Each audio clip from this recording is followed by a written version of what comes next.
No, Shahid, actually, I was asking to Mahmuddin that why he was absent for the last 2, 3 classes.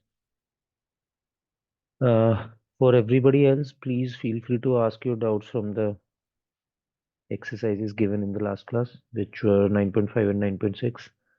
So we have covered homogeneous and linear differential equations. We covered the following topics. First, to identify these equations, and then, okay, cool, cool. Uh, First, to identify the given differential equations, and then how to solve them, right? And we have solved all the different varieties involved in that in those different differential equations. So first we can start with the doubts if you have any, and if not, then we are going to start the next chapter.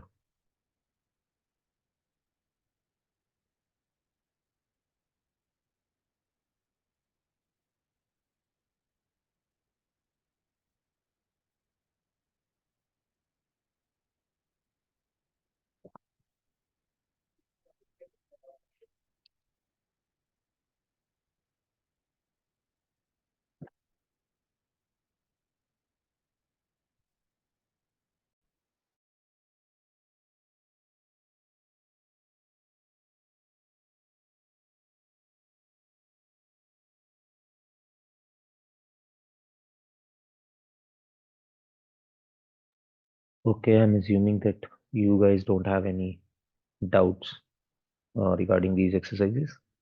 So before we move on to the next chapter, let's just discuss how much syllabus is left. So there are 4 chapters. One is vector, one is 3D, and then linear programming. So linear programming. So will hardly take one class. If we get a 2-hour class, so we can complete linear programming in just one go. This is the easiest chapter, and I think there will be a question from 3 or 4 marks, depending on the blueprint of your final examination paper. Uh, and so these 3 chapters are vector 3D. 3D is also small. I think it only involved 2 exercises, so it is also easy. The 2 big chapters that are remaining right now is one is vector and the other is probability. So probability will be the biggest one among these 4. So we will be covering first probability and then we will move on to vector 3D. Vector 3D will be, jointly can be completed in 3 or 4 classes maximum. So first we will be covering probability and it is also the chapter which will be containing the highest marks among all the chapters in fact involved. So among all the 13, this will be for integration, obviously, integration apart. This will be the chapter that will be containing the highest marks. So probability is important, as well as there are some new things in probability that we have been studying in class from class 7 to 11th.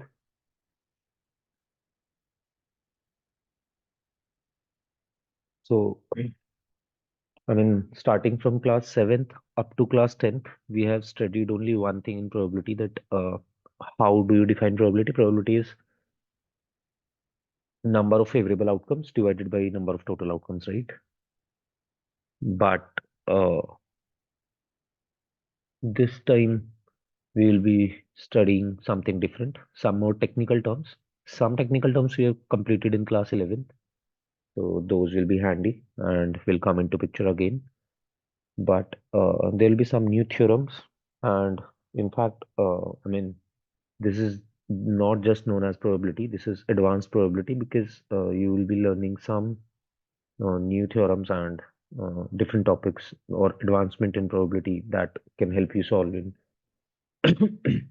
much complex problems, right?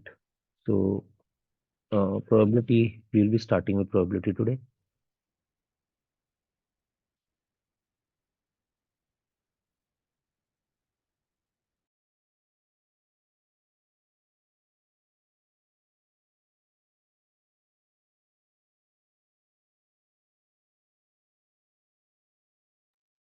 Yeah.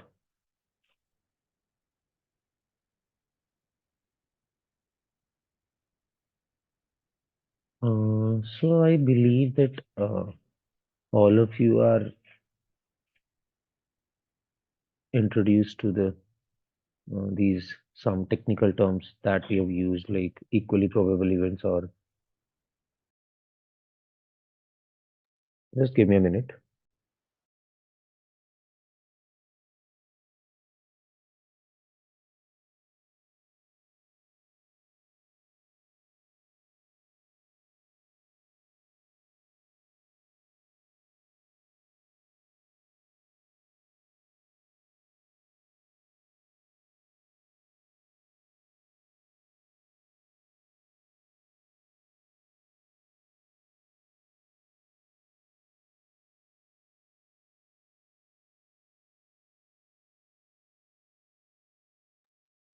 So yeah, so let's revise these basic terms first, which is, so let's write introduction. And in introduction, we'll be covering out some of the basic terms or technical terms that we'll be using throughout the course. And so first is event. So we hear a lot of common terms in probability. These are just English words only. You just have to understand the meaning. What does that mean in terms of probability, or what is a mathematical way to think about them? So we can start with first event and okay. So just give me a minute.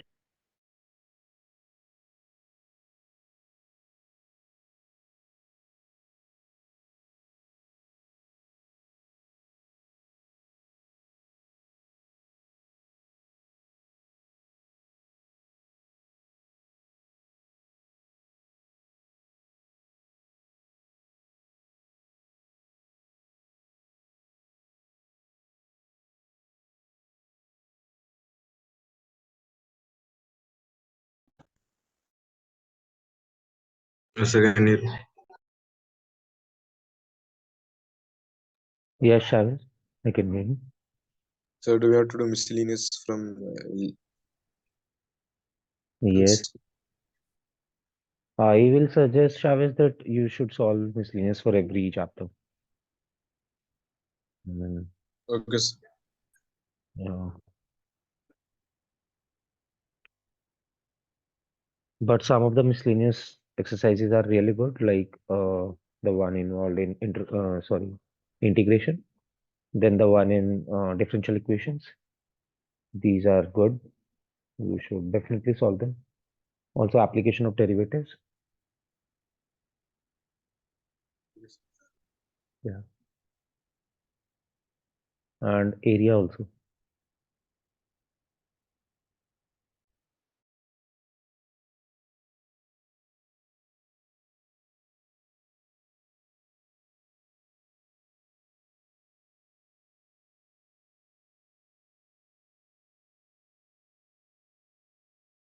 Just give me a minute. I mean, we can revise this very easily with the help of book. Just give me a minute to find the book.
So these are the basic terms that will be involved throughout the course, and these involve some key definitions. One that first starts with experiment. So what are experiments in probability? An operation which results in some well-defined outcomes is called an experiment, right?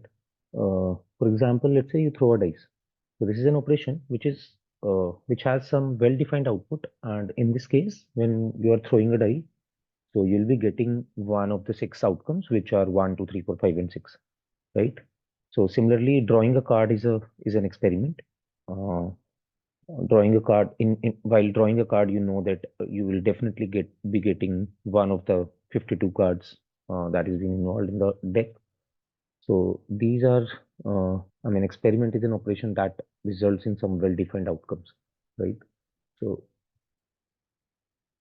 and similarly, there are scientific experiments as well. For example, the one you have done in class 10th, 11th, and 12th related to Ohm's law, or more, I mean, and in chemistry lab as well. So these are some of the definitions. I mean, these operations suits the definition of experiment. Now, experiments can be of two types. One is random experiment, and second is uh, deterministic experiment, right? So, deterministic experiments are those in which the outcome that the operation has is fixed, right? For example, if you take Ohm's law, the example of Ohm's law. So, in Ohm's law, we used to prove V is equals to IR, right? Uh, and in this case,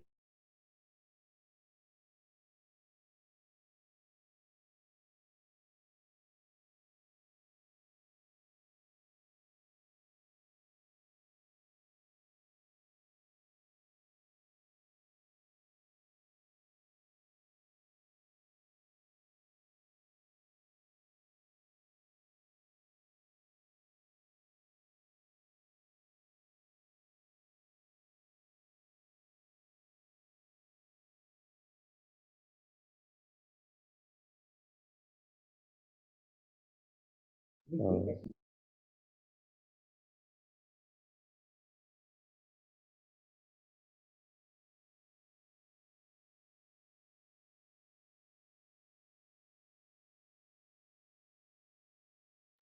so in this case, V is equals to IR. If I and R is fixed, then we know the result for V. So these experiments are known as deterministic experiments in which the outcome is already fixed. And the random experiments are those in which the outcome is well defined but not fixed. For example, throwing a die. So we know that the outcome will be among the 1 to 6, but we don't know whether it will be 1 or 2 or 3 or 4, 5, 6, right?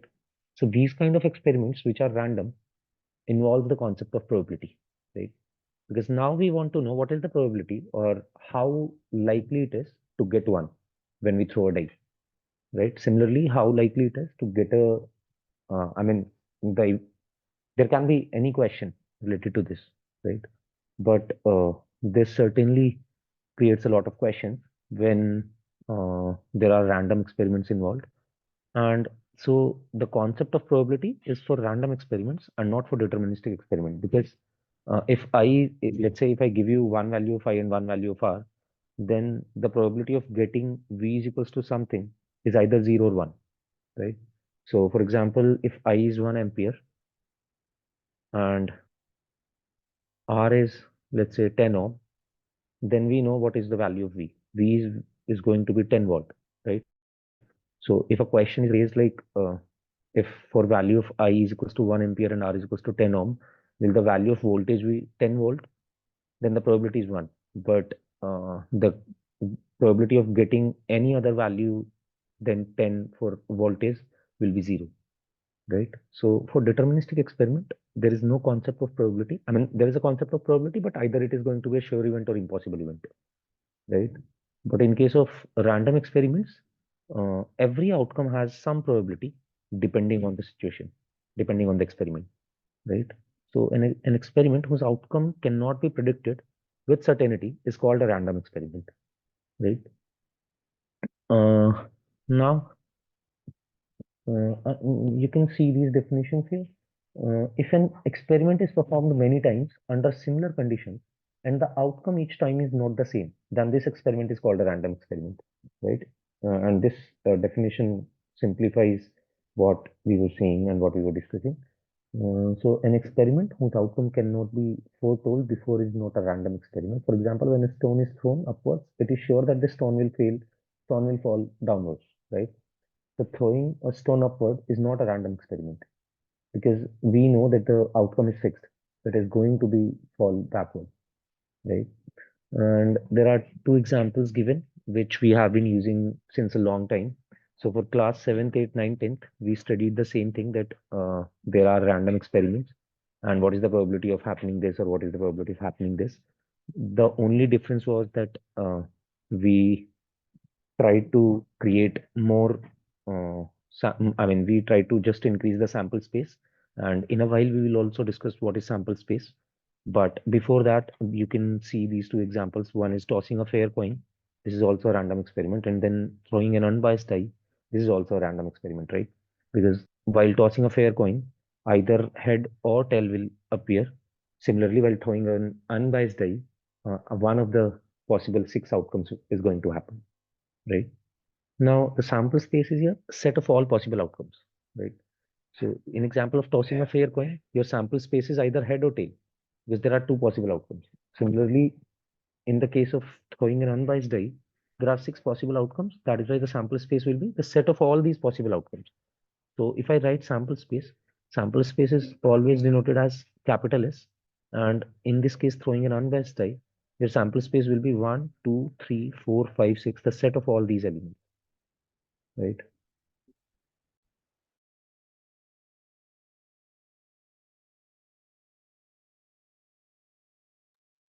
And similarly, in this case, can also be we can also define the sample space as head or tail. Right? So that is how we define the sample space for a given experiment. We just write all the outcomes in a set, right? Yeah. Similarly, they have also defined the sample space for different experiments. Now there are, I mean, combinations of experiments. So these are the basic definitions that will be involved. Sample space is a term, or random experiment is a term that will be frequently used, right? Then another important term is event. So event is any subset of sample space. If you talk technically, if you want to understand it mathematically, then any subset of sample space is your event. So for example, let's just understand it mathematically. Then I mean, in a while we will also discuss the examples, but let's just first understand it mathematically, right? So throwing an unbiased die, let's say we are throwing in unbiased die. Unbiased money, I mean, we are not going to assign some face, I mean, any face of the dice as more probable, right? So unbiased or biased can be very easily understood by the example. If you have watched the movie Sholay, in Sholay they used to, I mean, these two guys, called Dharampaji and Amitabh Bachchan, right?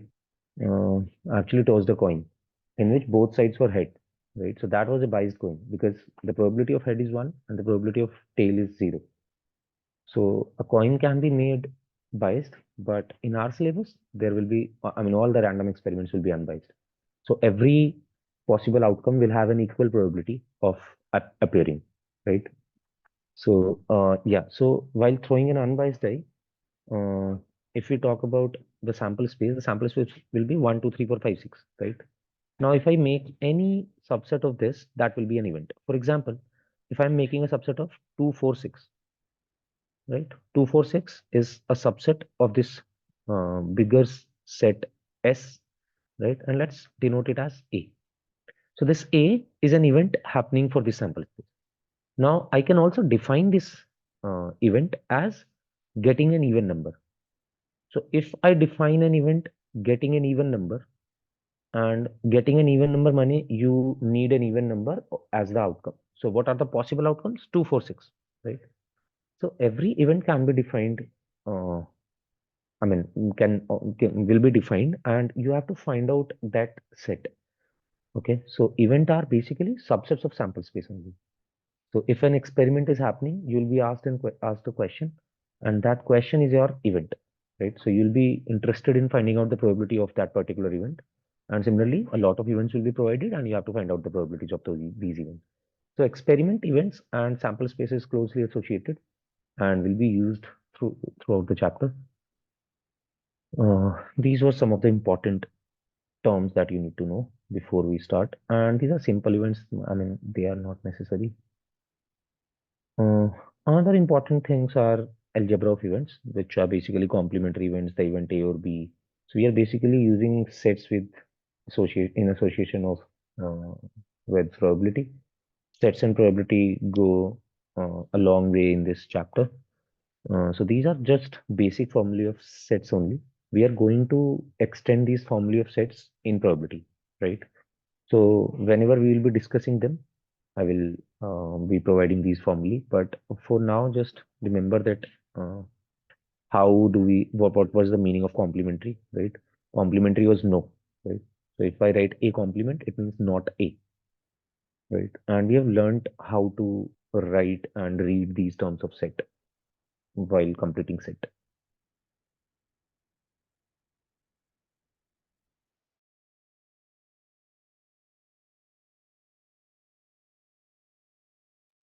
So let's go back to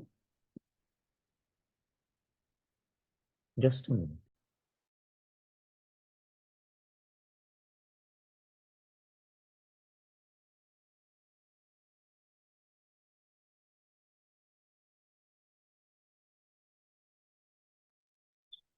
Yeah. So now let's start with the part that uh, starts. I mean, let's start from where the probability starts in class 12th, which is the first topic is conditional probability.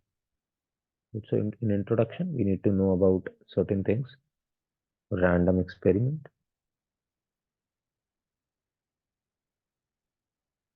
and while discussing random experiment, we learned what are random experiments, right?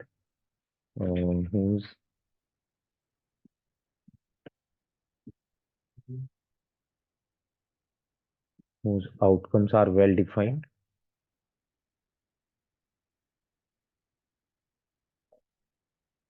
but not fixed.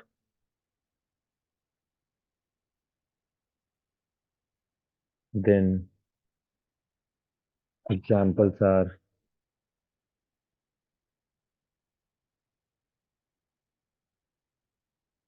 throwing an unbiased die.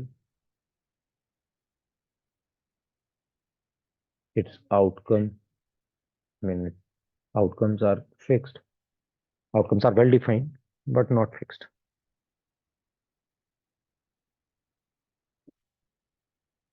Anything can appear.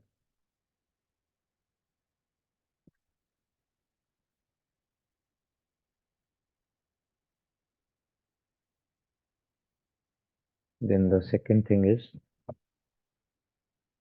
sample space,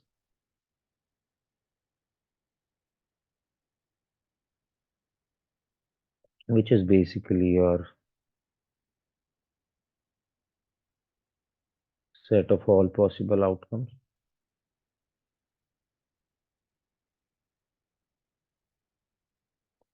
and denoted as S. So this will be your sample space for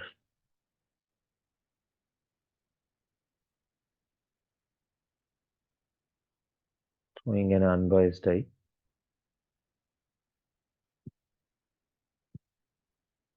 Or throwing a digest. In case of throwing a die also, this is true. I mean, there are 6 possible outcomes, right? And then third thing is event. Event is basically a subset of sample space.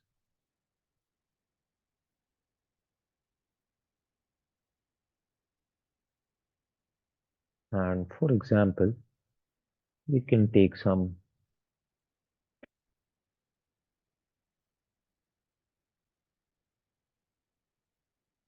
like throwing a die,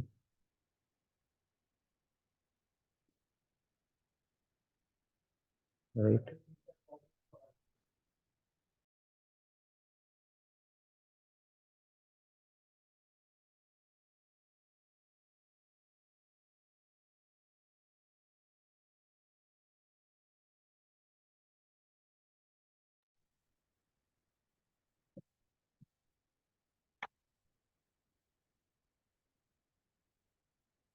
We defined an event like A, getting an even number, right?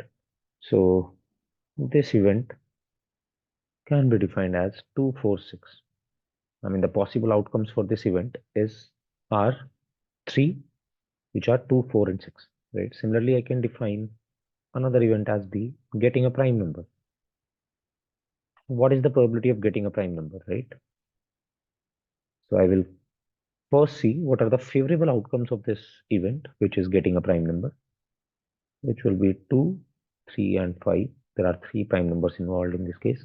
One is not a prime number, by the way, right? It's neither prime nor composite. These are some of the basic terms that will be involved. And then we will be also understanding uh, algebra of events, right? But before we start with algebra of events, okay, chalo, let's just quickly discuss algebra of events as well. Because this will be very important, by the way, going forward. Because we will be using a lot of formulae of sets in terms of probability, and they will be used throughout the chapter. So one thing first is,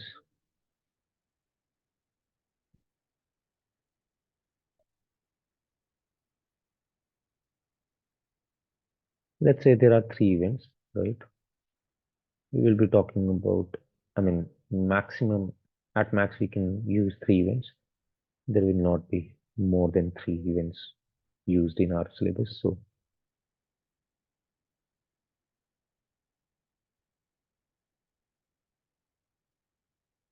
and also understand it with the help of sets. So just like set, the only difference is in sets, your universal set used to be a thing, right? Universal set is replaced with sample space in this case. So let's say this is your total sample space. Sample space is basically in your universe in which everything is happening. Sample space defines your all possible outcomes, right? So these are the all possible outcomes, and then your event will contain some of these outcomes or a combination of these outcomes, right? So everything is going to happen inside the sample space. So in probability, your universal set is replaced by sample space, right? And let's say we have these events A, B, and C somewhere inside it, right? Now let's first only take one event A. Chalo, my bad,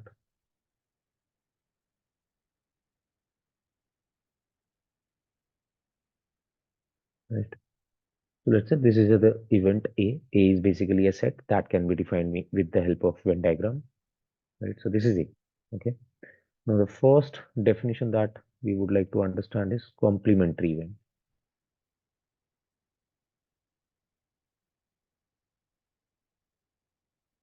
So complementary event is A complement or A complement or A dash. This all defines complement of A, read as A complement, and complement money not. That is, if you're writing A complement, it means that you don't want A, not A. So this is the portion that can be defined. So A complement is nothing but S minus A. From all the sample space, you just subtract A, right? This is the portion that is A complement, if you want to see visually.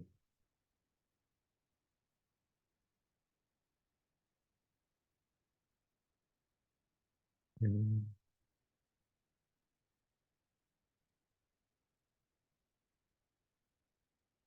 right. And similarly, second is, just a minute.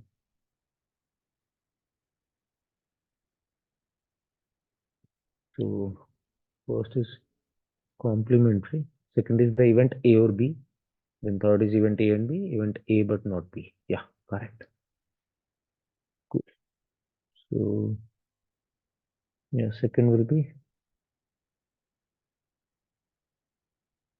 event A or B. Or money union, right?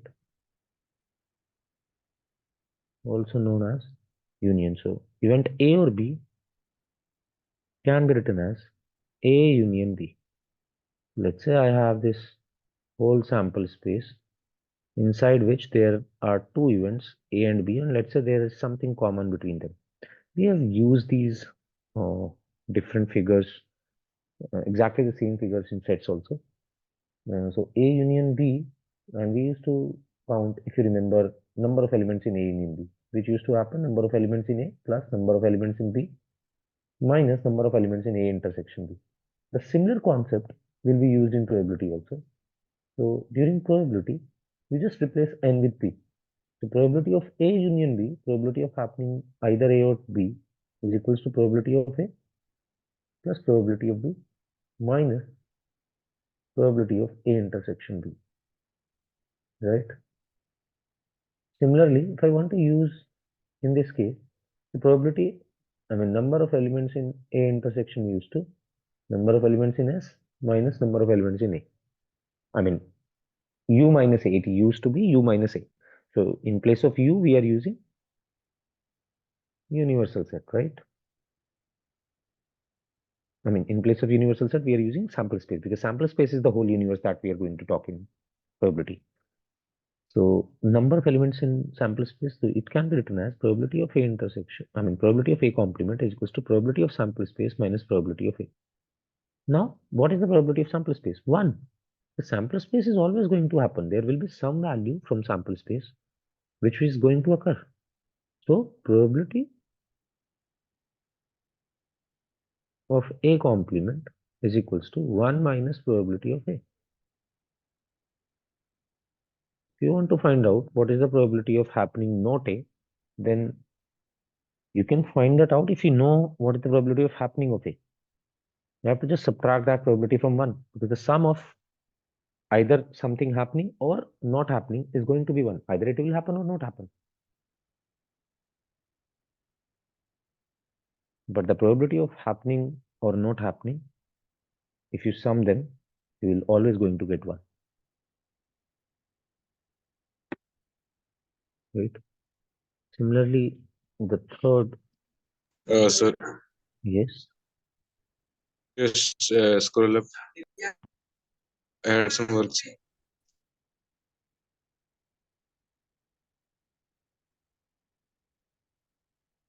Guys, just give me a minute. You guys, please note this down. Give me a minute. I'm coming now. There's someone.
Oh no, yes. Can I scroll it down, Travis, if you're done with this?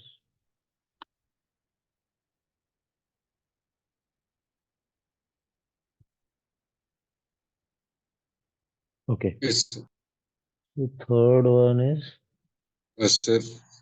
Anju, So what is enough here? number of elements. Number of elements in A, number of elements in B, number of elements in A intersection B. This used to be the formula for insets. We can Number of just elements say, means events. no, I mean, I just use the analogy of sets in probability. Number of elements in A Okay, okay. union B, yeah. Number of elements in A union B one, number of elements involved in this event, particular event A or B, right? Similarly, number of elements in A. Okay. Yeah. So now event A and B mane intersection by them. Union used to be this, and intersection used to be this, right? So A and B can be written as A intersection B, right? And A intersection B has the same formula. You can find that out from here. The probability of A intersect to know probability of A and B, we need to know these three things, right? We have used these formula and I mean, we will be using them again. So if you forgot, uh, we will revisit these formulae while solving questions, right? And the last algebra or last, I mean, the last, sorry, what expression that we will be using here is, I mean, not the last, one more, but just understand this also. Event A but not B. So if I say that, just a minute.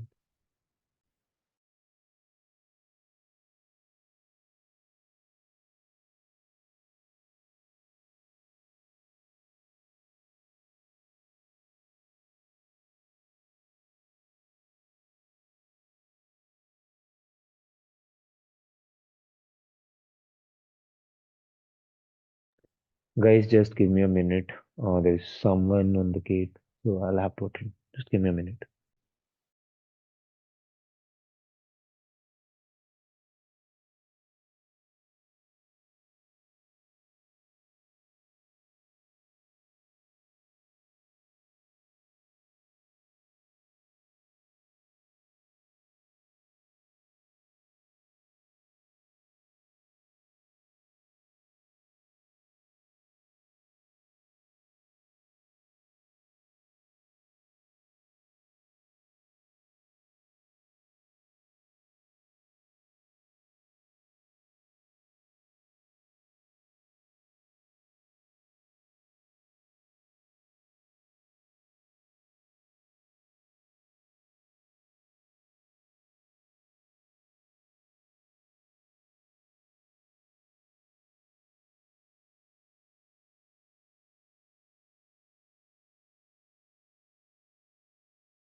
Yeah, sorry.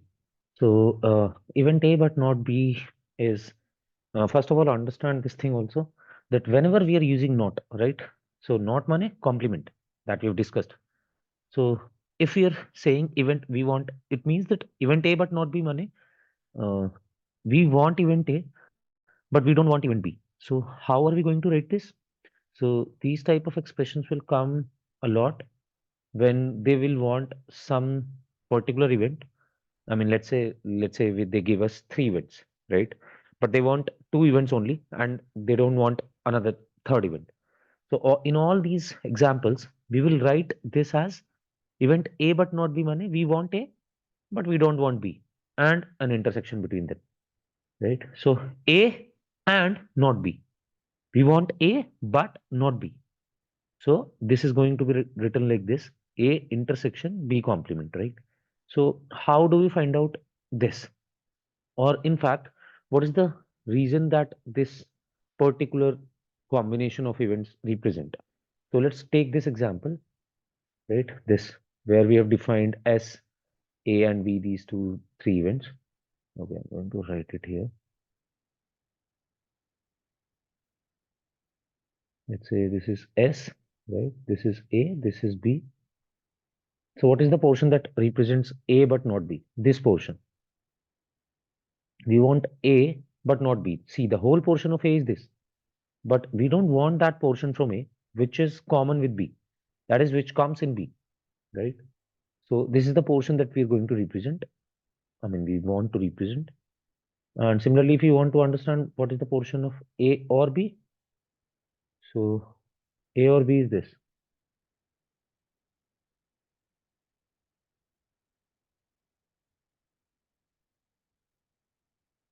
Okay, A or B is this. Either A or B, the whole, right? Is the portion A or B. A and B is this. Okay, actually I'll make out some of the figures. This is the sample space. This is A, this is B. Then this portion is A and B. This is the portion that is A as well as B, right? Similarly, we talk about A but not B,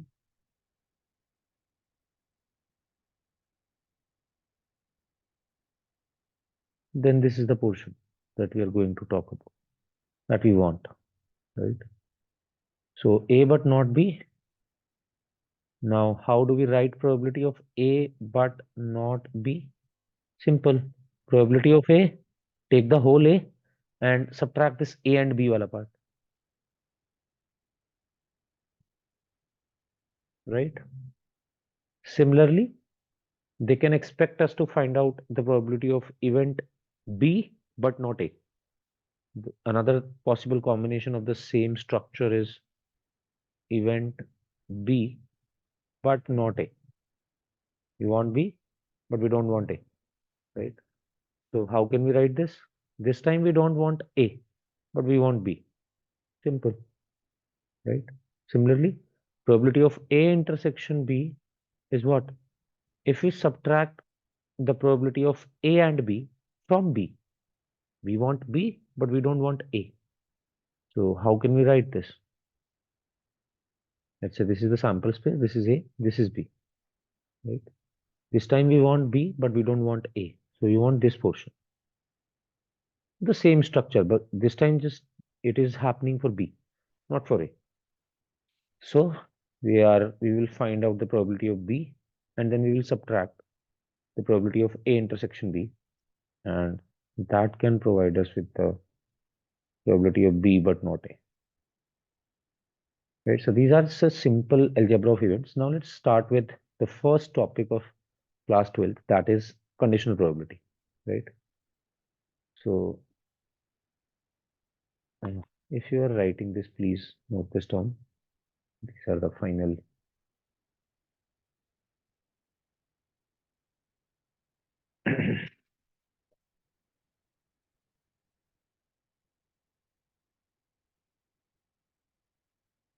And other than this, whatever will be required, I will define everything during the course of that particular topic, right?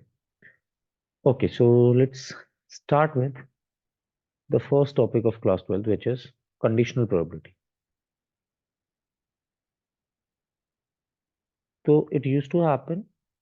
I mean, we only know one thing in probability actually, that probability is number of favorable outcomes divided by number of total outcomes, right?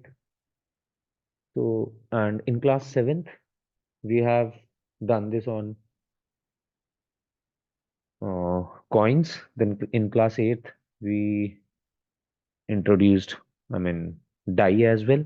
In class ninth, also we used to solve the problems on die and coins. And then class 10th used an extensive set of problems on cards also, deck of cards, right? Okay. Now in class 11th, we used some technical terms that we have discussed in the earlier slide, which is introduction.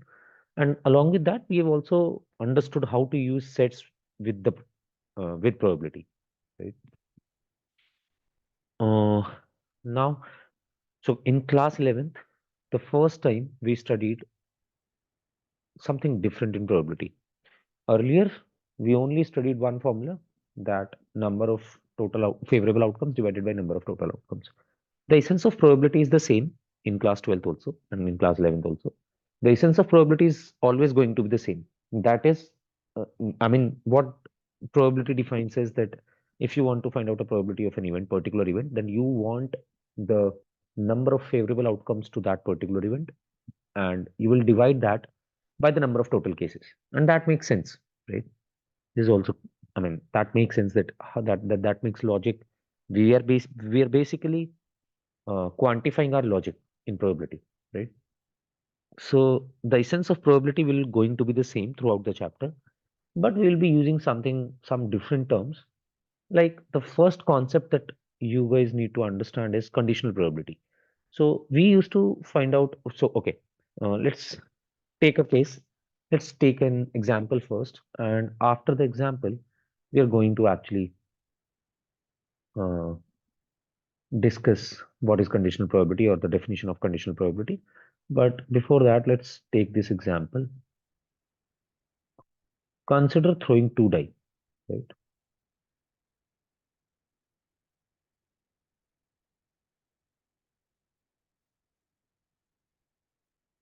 So we know, and let's say there is, so we know what are the possible outcomes, right?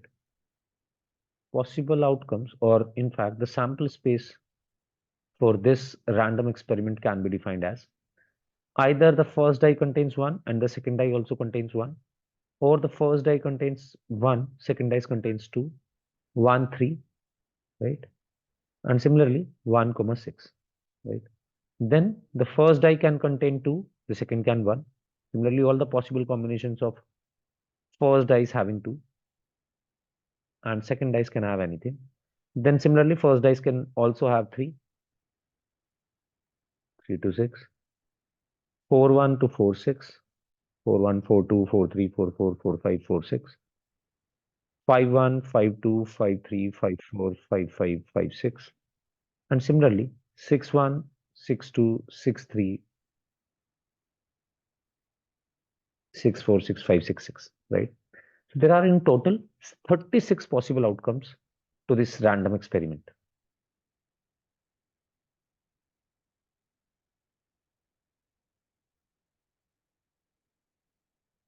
right? If I ask you that what is the probability of getting 1 on first dice and 6 on second dice, then you know that there is only one favorable case to this event, which is this. In this case, right, the first, I mean, the outcome on first die is 1 and the outcome of second die is 6.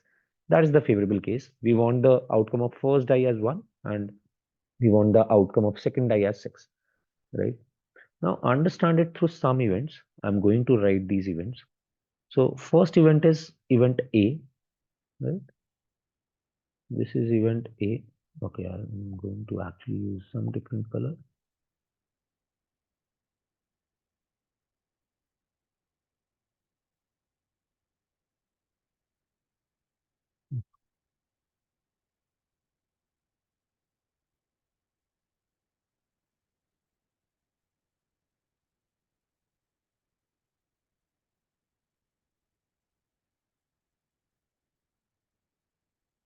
So this is event A. Event A is getting 1 on first dice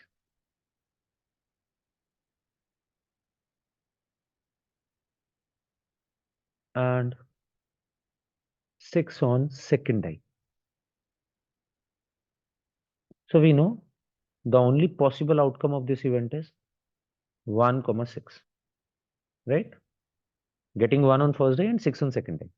So if I ask you what is the probability of happening of A, then you will say 1 by 36, because there is only one possible outcome and there can be total 36 outcomes, right? Now, if I give you another event, which is B, and B says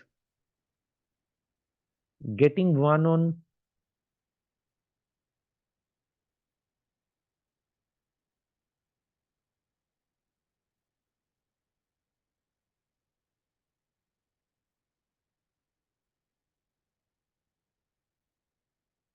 B event is getting 1 and 6 on the dice. Now, getting 1 and 6 on the dice money, your uh, first die can also contain 1 and your first die can also contain 6, right? So this time you have two favorable cases to the event, which is either 1 comma 6 can happen or 6 comma 1 can happen. You don't have a preference on what is first die containing and what is second die containing. So we just want 1 and 6, right? So in this case, the probability of B can be defined as 2 by 36, which is 1 by 80, right? But now, right, let's discuss another event, which is C, okay? And C is getting a sum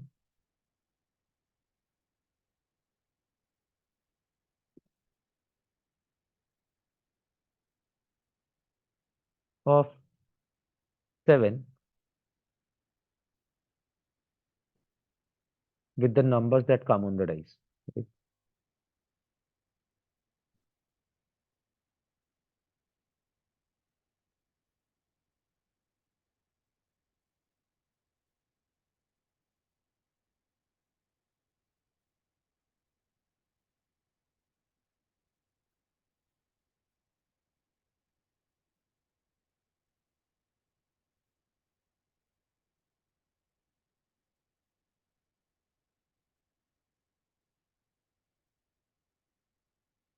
Right. So whatever number is appearing on both of the dice, we want the sum of those numbers to be 7 in this event C. So what are the possible outcomes of C? Either first die can contain 1 and second can contain 6. In that case, the sum of the number on the dice is 7. Similarly, 2 comma 5, right? 3 comma 4, right? Then 4 comma 3, then 5 comma 2, and last is 6 comma 1. So if I ask you probability of happening of C, in that case, probability of C will be 6 by 36, which is basically 1 by 6.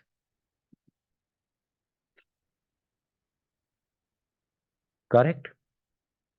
Did you understand these examples? I mean, we already know how to calculate probability in basic terms. These are just some basic examples of probability. I have given you a random experiment and I am taking some different events so that you also revisit and you also revise the basic concepts, right? If you have a problem in any of these events, either forming the event or finding out the probability of that particular event, please ask me. Straight away ask me, because if we are not clear with these basic concepts, then we are surely going to face problems or face difficulties while solving the rest of the question.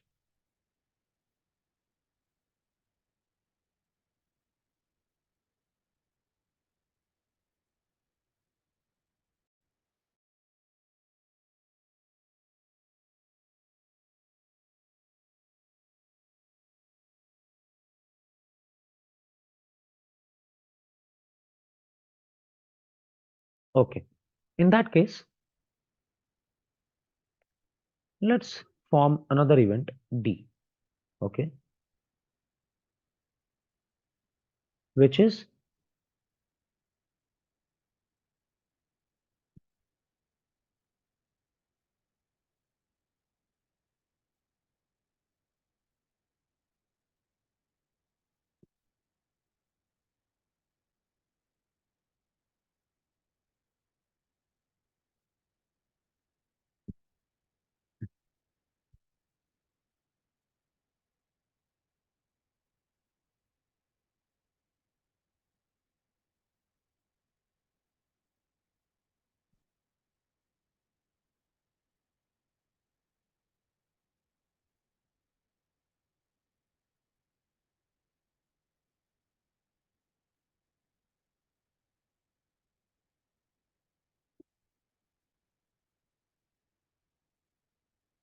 let's focus on this event.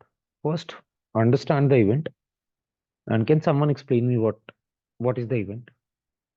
Getting 3 on either die when the sum of two numbers that appeared is 7.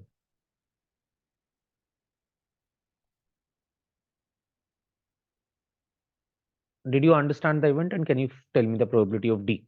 These are my two questions. If you understood the event, then can you tell me the probability of D?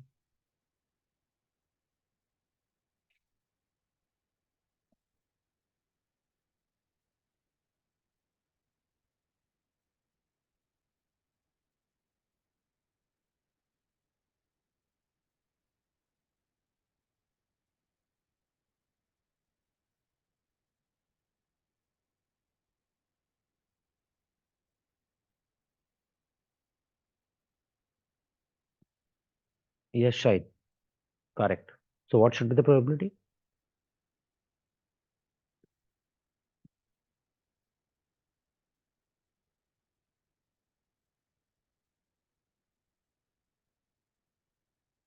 That is incorrect.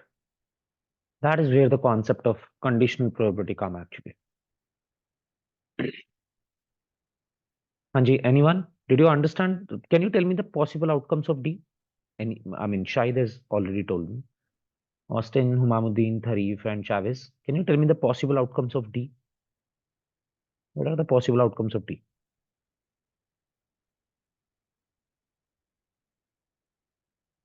We want 3 on either die. 3 can come on either first or second die. Let's first understand the event.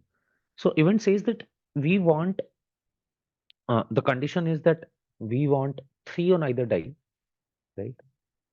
And but we want 3 when the sum of two numbers that appeared on the two dice is 7. I mean, 3 can appear on both dice 12 times. Total number of times that 3, I mean, if the event was only getting 3 on either die, the possible outcomes could have been 11, right? 11, right? Yeah.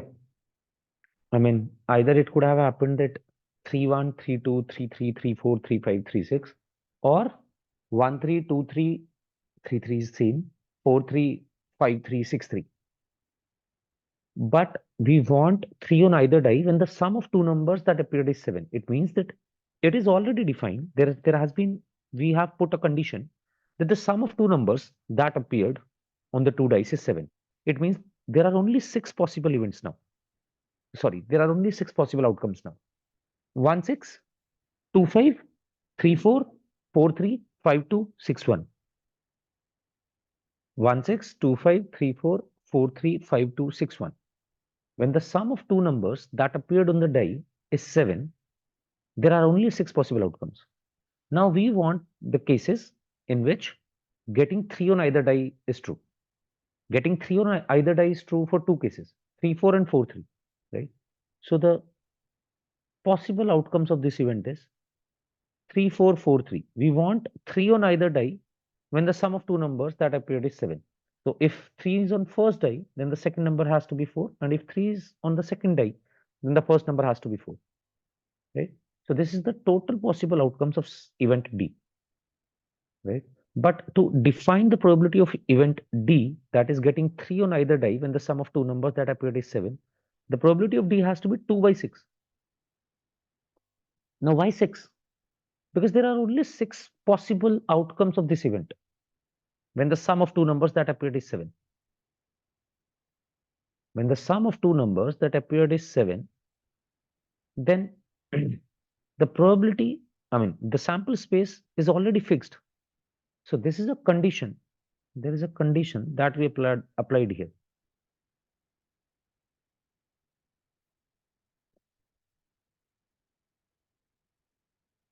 There is a condition that we have already applied, and the condition is sum of two numbers is 7. If sum of two numbers is 7, it reduces our sample space.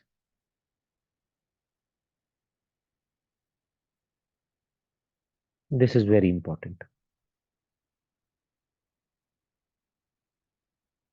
That conditional probability basically reduces your sample space. For the particular experiment, a sample space can be anything.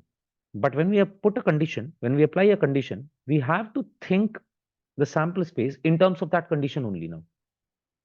So if I want to find out the probability of t, my whole sample space or my whole universe is defined by the statement that the sum of two numbers that appeared is 7. So sample space in that case will be 6. 1, 6, 2, 5, 3, 4, 4, 3, 5, 2, 6, 1. There are only 6 cases. There are only 6 possible outcomes when the sum of two numbers can be 7. We want those outcomes in which there is a 3 on either die. So there are two possible outcomes. There are two favorable outcomes and there are 6 possible outcomes. And the probability of D will be 2 by 6. This is how we can define the conditional probability very easily. So conditional probability is nothing but there has to be a condition applied. It will reduce your sample space. So always think your sample space in terms of that condition. This is the main concept that is involved in conditional probability, right? Now let's come to some definition part as well as some of the questions that is related in conditional probability and technical formulae that are involved. Mm, These things are easy. You don't have to worry about them. Just understand the concept once. In whole of the probability, this is very important to understand the concept because if you understand the concept well, you can apply those concept in different type of questions.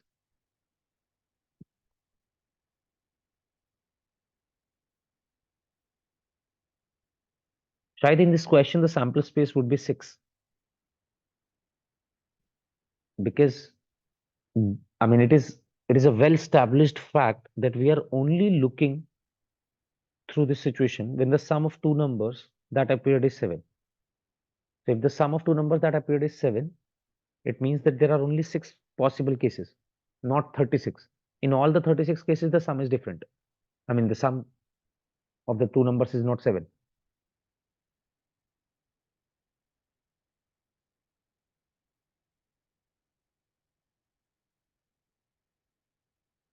Did you understand it?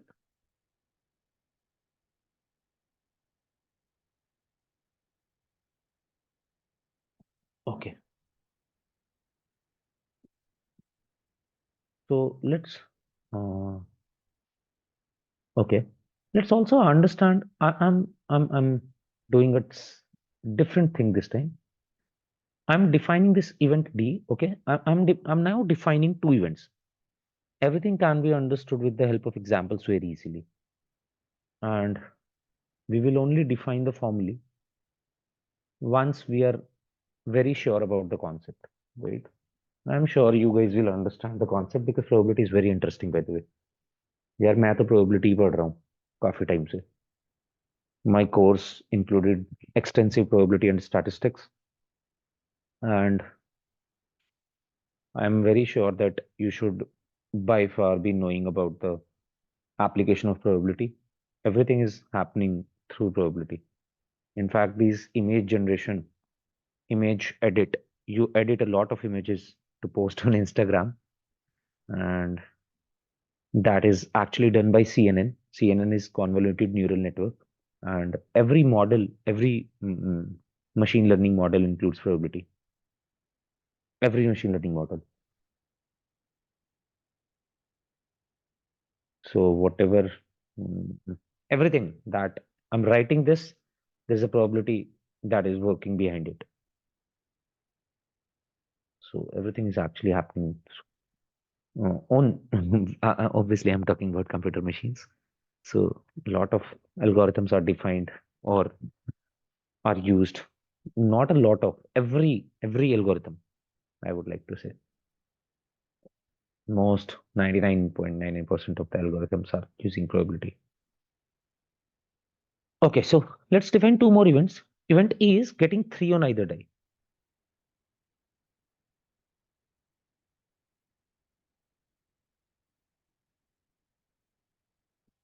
Right? So if I write getting 3 on either die, the event E includes these possible 11 outcomes.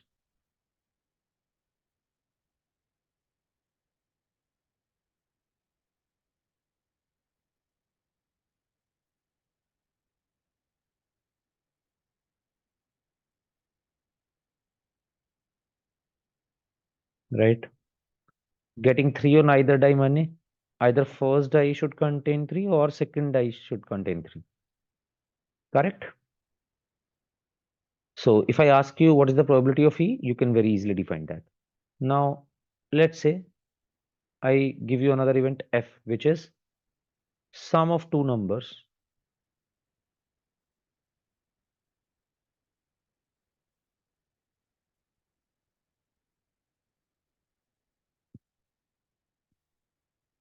is 7.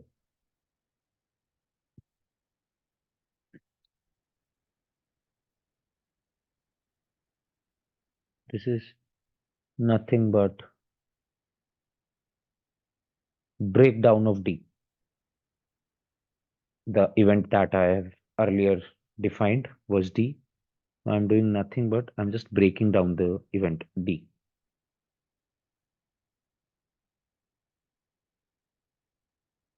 Okay, so F is sum of two numbers is 7.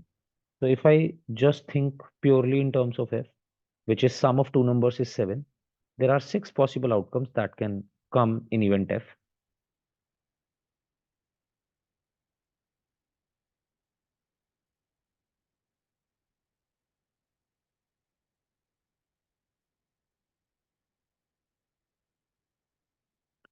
First of all, let's understand what is condition. How do we write conditional probability, right? So if I write, focus on the main things. If I write like this, probability of E F, E given F, that's how we read it. Probability of E given F, or we can also write it like this.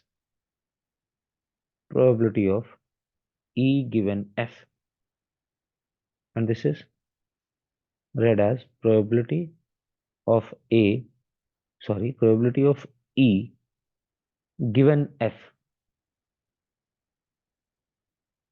means that probability of event E when F has already occurred, when F has already happened or already occurred.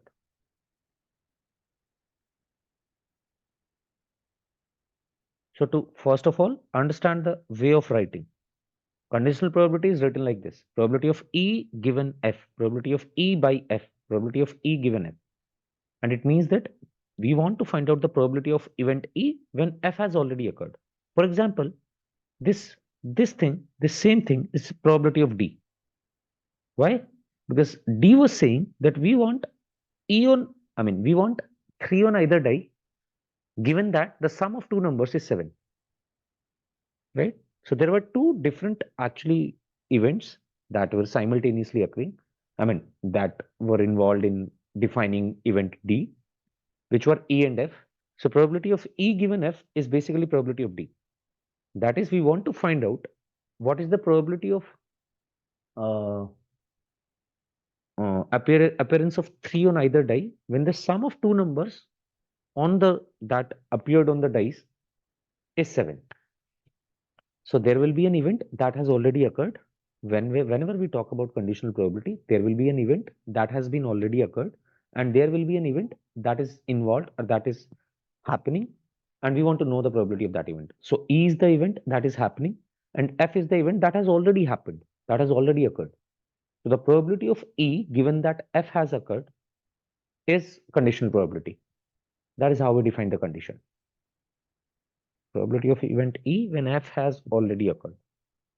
So F, in this case, F, now the important points are F will decide sample space.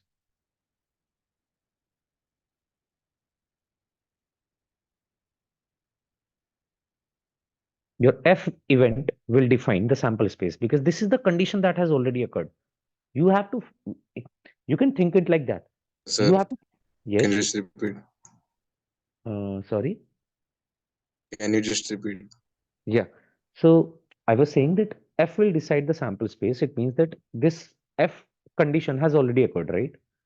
Like in the previous example, F is what? Sum of two numbers is 7.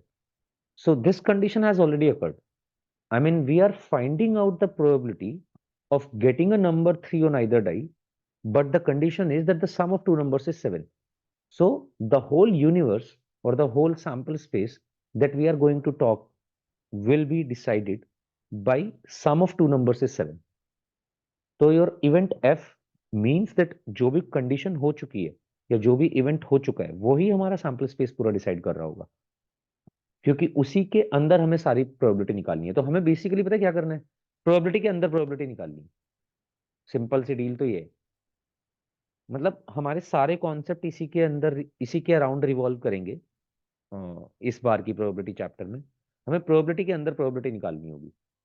इस तरीके की कुछ चीजें हो रही होंगी। तो for example in terms of, if I talk strictly in terms of conditional probability first, in conditional probability there will be an event which has already happened. This event will only decide the sample space, right? And now if I tell you the second important point, to sample, we want two things to find out probability, right? One is sample space, that is what is sample space? Number of total outcomes. How do you define probability? Probability is number of favorable outcomes divided by number of all possible outcomes, right? So we want two things. Every time we want to find out probability of anything, we want two things. One is sample space, that is number of total outcomes. Denominator क्या होगा? What will be the denominator and what will be the numerator? Denominator always is sample space, number of total outcomes. And then we want numerator. What is numerator? Number of favorable outcomes. How do we find out number of favorable outcomes in case of conditional probability?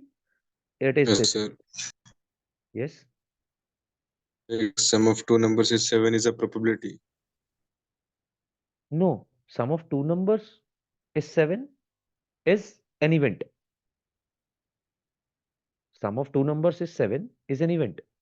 Means that it has already, I mean, it is already established that whatever number you are getting on the two dice, their sum is 7. So either it can be 1 6, 2 5, 3 4, 4 3, 5 2 और 6 1. हमें पता है dice का एक result 6,6 भी हो सकता है, बट हम ये कंडीशन ऑलरेडी बोल रहे हैं। हम यही कह रहे हैं कि भाई आपने एक डाइस थ्रो करी, जो भी नंबर्स आए उन दोनों का सम 7। तो अब बात ही यहां से स्टार्ट हुई कि जो भी दोनों नंबर्स हैं वो 7 है ऑलरेडी, मतलब उनका सम 7 है। ऐसे बात शुरू नहीं हुई कि आपने बस दो डाइस फेंक दी। आपने सिर्फ दो डाइस फेंक दी तो टोटल 36 आउटकम्स हो सकते थे, बट आप कह रहे हो कि नहीं, हमें कंडीशन लगा के आपको ऑलरेडी दे रहे हैं। कंडीशन क्या है कि भाई जब आपने दो डाइस फेंकी तो उनपे जो दो नंबर्स आए उनका सम 7 है। अब अगर हम ये बोल ही रहे हैं ऑलरेडी कि उनका सम 7 है, तो हमारे पास ऑलरेडी 6 ही पॉसिबल आउटकम्स हो सकते हैं। तो इसीलिए जो कंडीशन हो रही है, जो कंडीशन लगाई जा रही है, जो हो चुकी है मतलब सॉरी, वो कंडीशन ही तुम्हारा सैंपल स्पेस डिसाइड करेगी हर बार। ये बात समझ आई? Yes, sir. ओके। और दूसरी बात आती है, the second thing is number of favourable outcomes. Now how do we decide number of favourable outcomes? Number of favorable outcomes will be decided with E intersection F.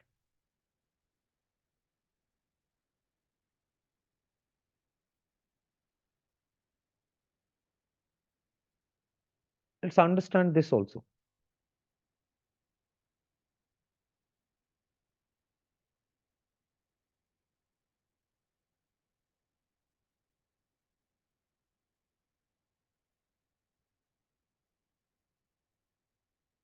Let's try it like this.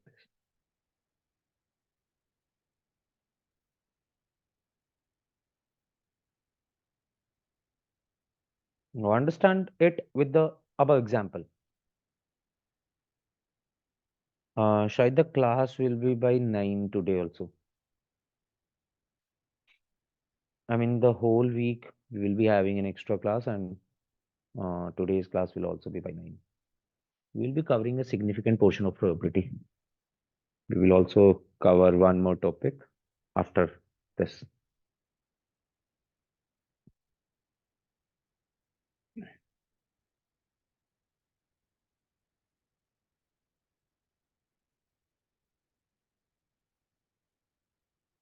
Yeah, so E intersection F will decide the number of favorable outcomes. Let's understand it with the above example. यहाँ पे देखो, E was the event getting 3 on either die, right? F was the event sum of two numbers is 7. Let's say I ask you the probability of getting 3 on either die when it is given that the sum of two numbers is 7, right? So I want to know, okay, let's actually make a table. This will be very,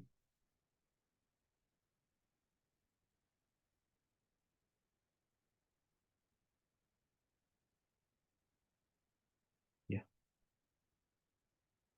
Um,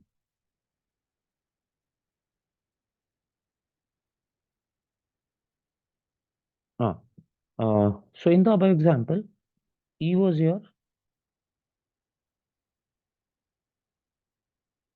getting 3 on either die. Okay, sorry. Just see what was the probability of D and what is the, yeah. So getting 3 on either die, right? Now 3 can appear in, this can happen in 11 ways, right? But we want this under the condition that sum of two numbers is 7. It means that there are only two possible outcomes. If you see, E intersection F has only two possible outcomes. One is this and another is this. So probability of D was 2 by 6, right? And you understood it by the example only very easily. If I want to find out again the probability of getting 3 on either die when the sum of two numbers is 7, then it should be 2 by 6. There are total 6 cases in which 2 cases are those which contain 3 on either die. Correct? Similarly, this 2 came out because E intersection F value was 2. Means that E as well as F contain these two outcomes, 3, 4 and 4, 3. So we want 3 on either die, but we want these 3 on either die when the sum of two numbers is 7. So we only want those outcomes which are in E as well as in F. That is how we define the number of favorable outcomes. Correct? So if I want to apply conditional probability, the formula is very simple. Formula is very simple. This is also known as, by the way, multiplication theorem. Just give me a minute. I will also cover multiplication theorem in the same class. So we can very easily cover that as well.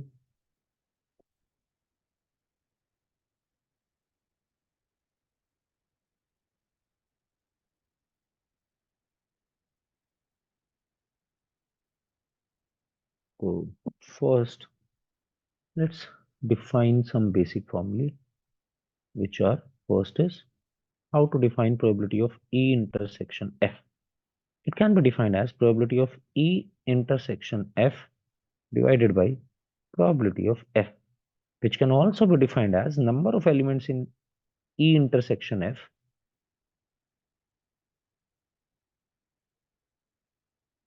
divided by number of elements in the event F.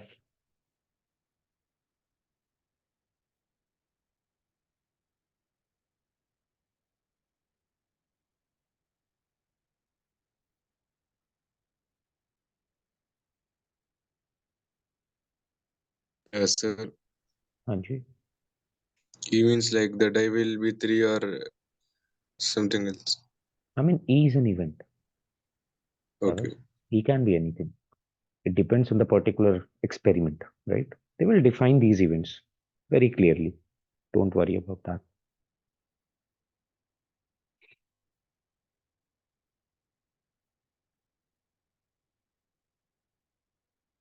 Hmm.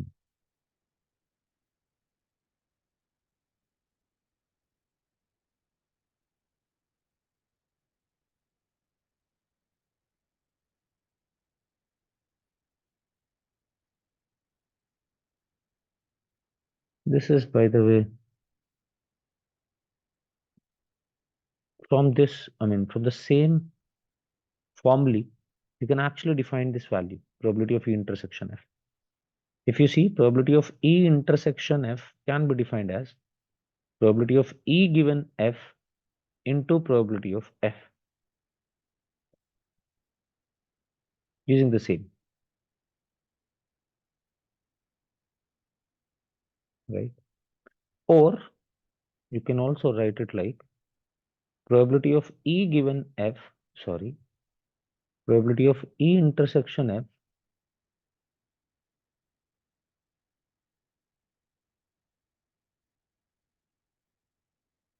is probability of F given E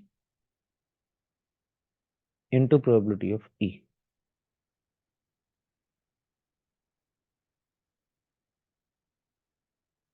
Probability of F given E into probability of E.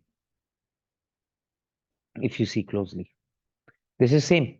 Probability of F given E can be written as probability of F intersection E divided by probability of E, because this time E is the condition, right? So if E is the condition, then the numerator denominator will be defined with the help of E. So this is also known as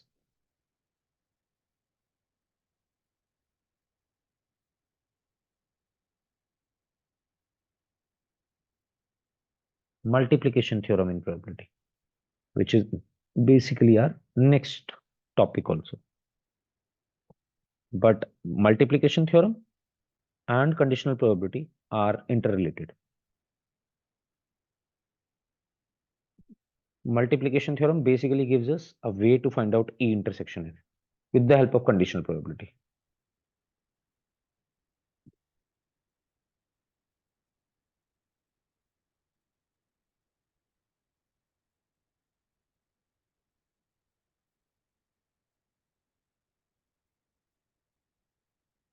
And this can also be extended on 3 events. If you want to find out, if you want to apply multiplication theorem on 3 events, so let's say I want to find out probability of A intersection B intersection C, right? So this can be defined as, you can take, okay, understand it now. Probability of A, first A will happen, then B will happen, given that A has already happened. Then C will happen, given that A and B now both has happened. So if I want to even, I can write the same expression in any way. Let's say A is not happening first, B is happening first, then B is happening, and let's say A is happening afterwards B, and then C can happen after A and B. All are same thing. Everything is same. You can also write it like B is happening, then C is happening after B, and then A is happening after C and B. Or everything is same, right? This is just a way to understand. Whatever event is happening first, then second event, the probability of second event will be calculated after first has occurred. Similarly, the probability of third event will be calculated after first and second has occurred. So if there are 3 events that are simultaneously happening, we can find out the probability of happening all of them using the conditional probability, right? And a similar extension for 4 events can also be created actually. Let's say we want to understand the probability of A and B and C and D, then it can be written first probability of A, पहले A हुआ, फिर B हुआ, but जब B हुआ तो A हो चुका था. Then C happened, but when C happened, A and B has already happened. Then D happened, but when D happened, the probability will be calculated under the condition that A, B, and C has already happened. And these are all in multiplication. That is what multiplication rule of probability says. We can define it on as many events as we want, but this won't be defined. I mean, there won't be any question that is involving more than 3 events. This is just for your understanding.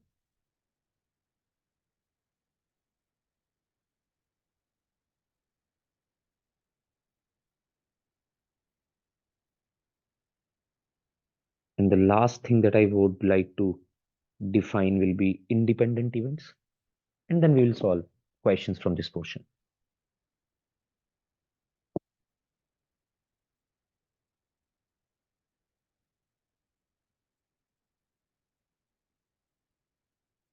Can we move further in this?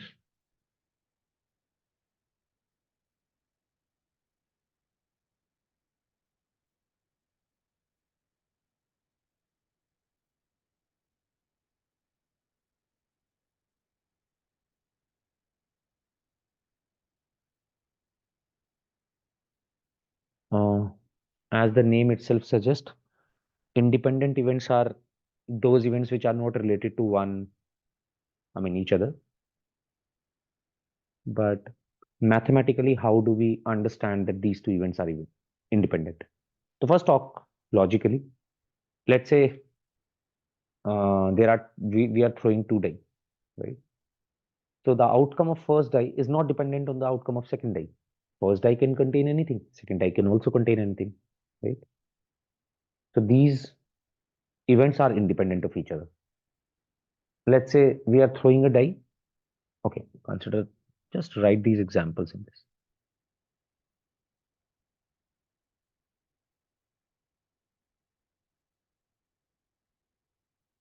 Consider throwing a die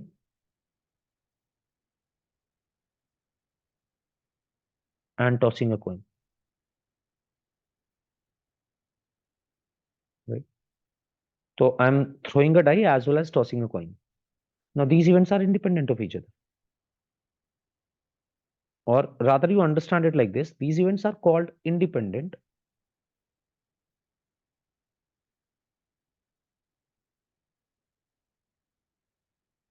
if outcome of die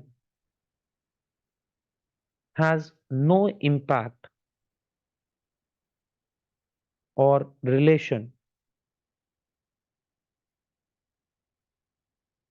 with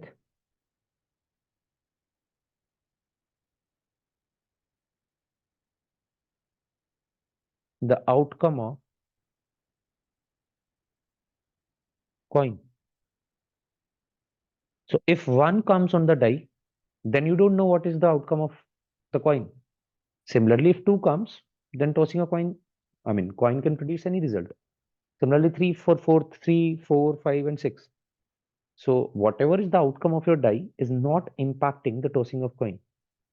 These events are independent, right? So any given set of events are independent if they don't have an impact on each other, if their outcomes do not have an impact on each other. Now, how do we understand it mathematically? So very simple. Mathematically,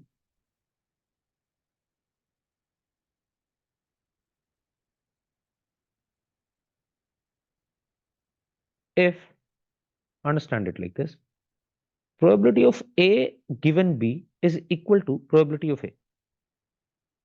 No, it means that if B has happened and then we want to understand the probability of A, it has no, if B has no impact on A, na, right? If B has no impact on A, in that case, whether B has occurred or not occurred will not create any problem for A, right? So if A and B are independent, then probability of A given B is nothing but probability of A because B has no impact on A. So if this is true, probability of A given B is equals to probability of A. It means that A and B are independent. B has no impact on A. Now we have just discussed one example above where, I mean, getting a number 3 on either die and getting a sum of 7. These events were not independent. E and F were not independent in that case because F has an impact on E. If the numbers on two dice is 7, then 3 will only come two times. But if the number on the, I mean, if the sum of the two numbers is not 7, then 3 will come 11 times, right? So these events were not independent. These events were dependent. Similarly, in this case, if we discuss A and B, I mean, we have discussed two events, throwing a die and tossing a coin. These events are surely independent because the outcome of die has no impact on the outcome of coin, right? Now, this term, whatever I have written, is very easy to understand with an example. जैसे मैंने अभी बताया, right? कि if let's say A event is getting a number 1 on die and B event is getting a head on coin, right? Getting a head on toss, then probability of A given B is probability of A only. अगर आपको die पे 1 चाहिए, that the probability of happening, the probability of getting a number 1 on die will be 1 by 6, irrespective of what is the result of tossing of coin. So in that case, event A and B are independent. I mean, in our example, event A and B are independent, right? And A is throwing a die and B is tossing a coin, for example. Yeah. So if you want to apply this now, यहाँ पे अभी हमने we have just understood the formula of this probability of A intersection B. What was the formula for probability of A intersection B? Sorry, probability of A given B. This was probability of A intersection B divided by probability of B using multiplication theorem or using conditional probability. You can say anything using conditional probability. This was the formula.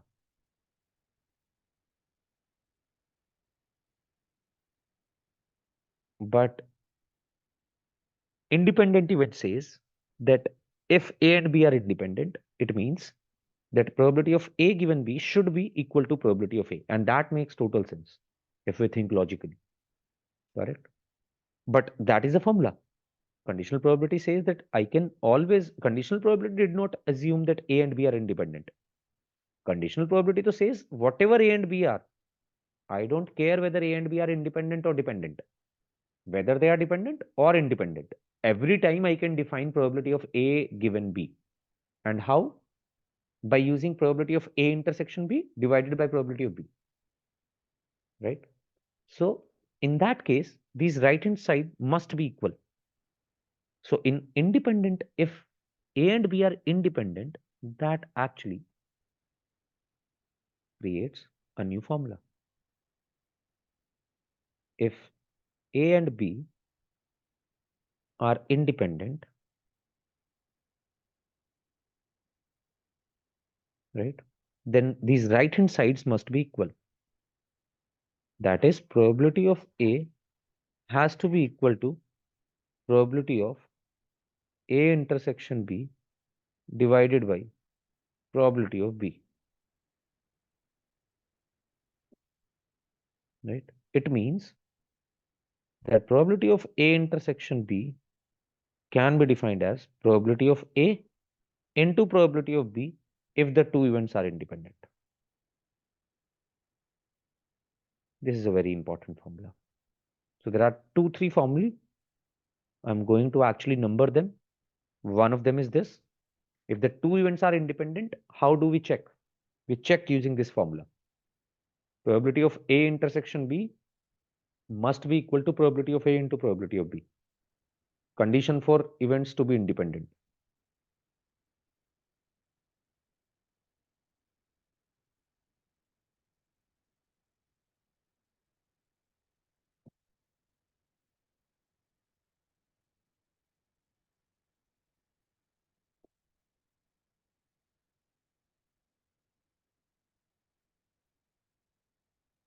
Ajit, guys, did you note this down? I'm just I just want to number these equations.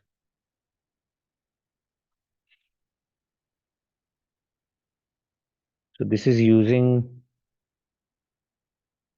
one, which is basically your conditional probability.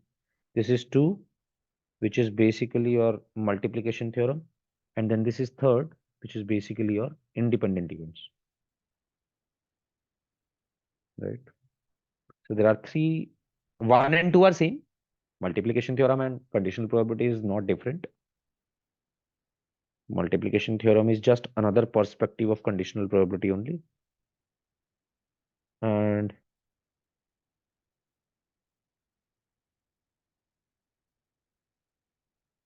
independent event is a different thing. Let's solve some of the questions from this chapter. I mean, from these first two exercises, which are basically based on conditional probability as well as these multiplication theorem and independent events.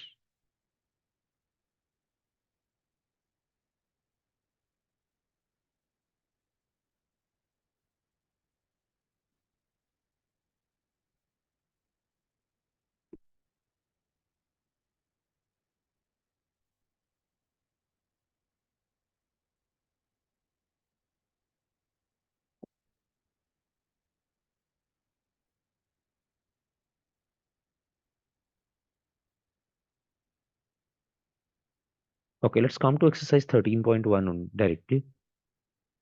And let's try to understand the questions. So the first question is,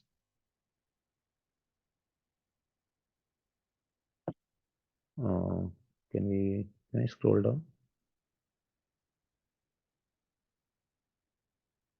Okay.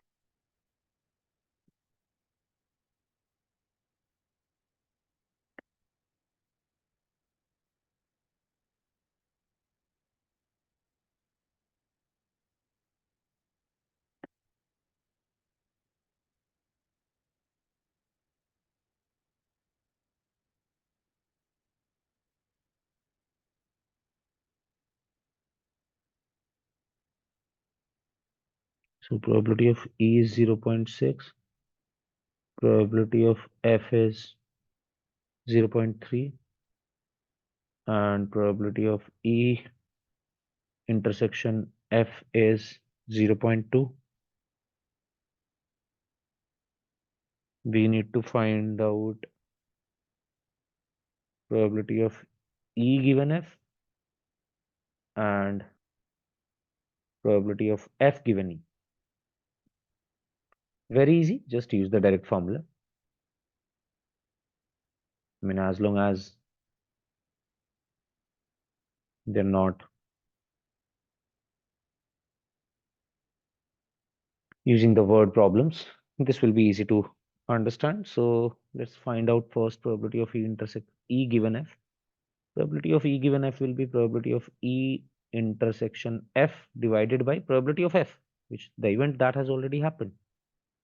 We already know both of these values. The answer will be 2 by 3. Then if you want to find out probability of F given E, then that will be probability of F intersection E divided by probability of E this time.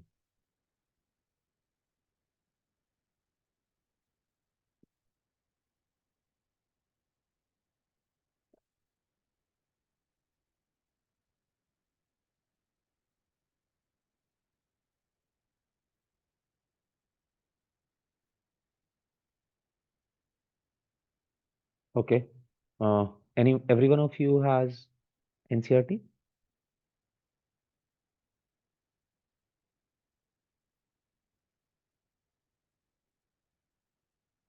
Chalo, I can write the question.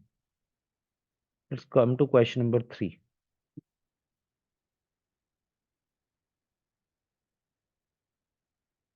In which you are given PA, PB, PB given A,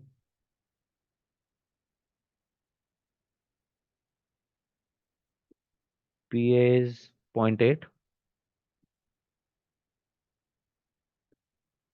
PB is zero point 0.5 and probability of B given A is zero point 0.4. Find there are multiple parts. One is probability of A intersection B, then probability of B given, sorry, probability of A given B,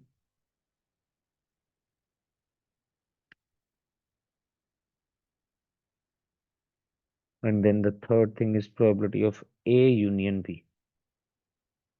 I also want to introduce some more things. Probability of A intersection B naught, and then probability of A complement intersection B. Please find out everything quickly and tell me the answers.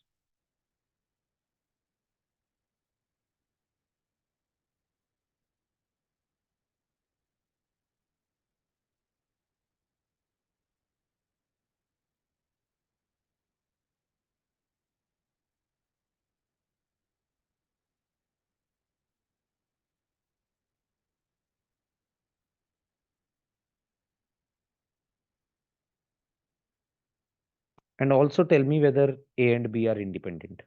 Okay, I'm adding some more questions. Start giving me the answers from part A.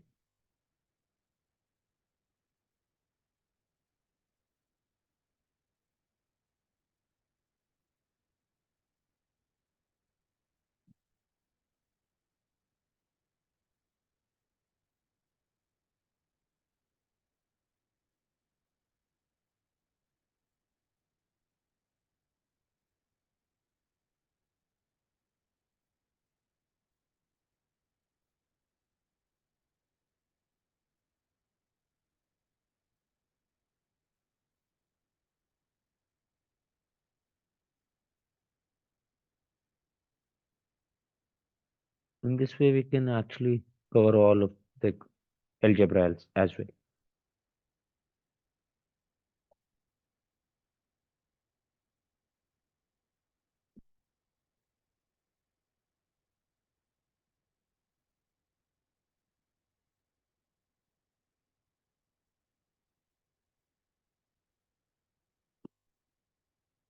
Hanji, anyone with any answer yet?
Correct, Chavez. Shahid, but don't answer the last question first. Answer the start from part A.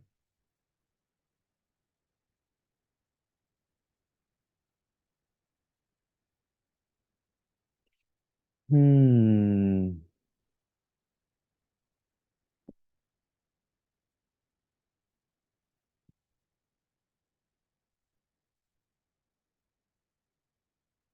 No, actually.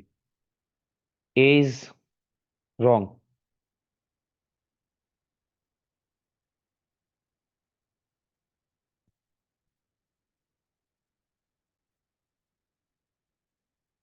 No, Austin. Why?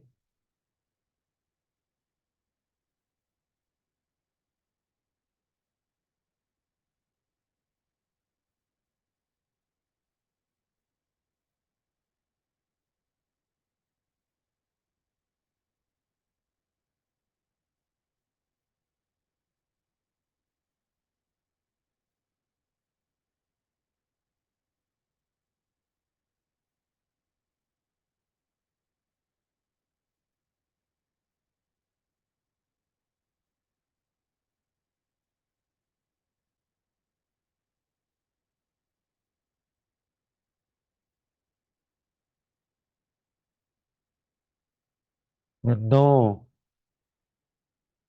Okay, let's come to the first part because if the first part is incorrect, there will be a lot of questions that are incorrect.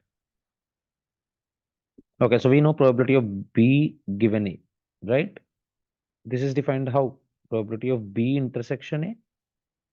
Either we can use multiplication theorem or conditional probability in any, I mean, you can take it anyway. Divided by what? Probability of A, no? So probability of B intersection A is probability of A into probability of B given A using multiplication theorem or conditional probability, whatever you want. The first answer though is incorrect, na? So it should be 0.32, not 0.16.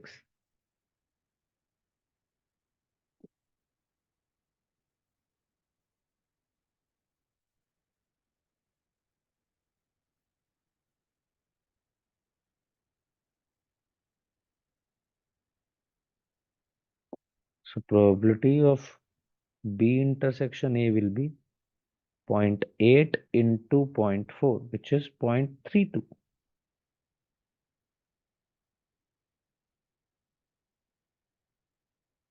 Now you can find out everything,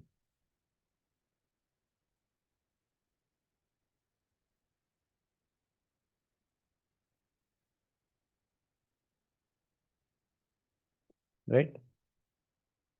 We know everything.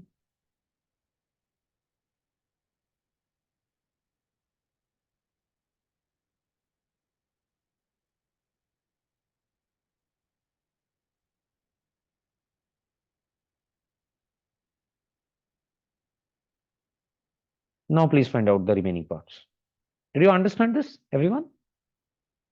Please feel free to discuss me your doubts.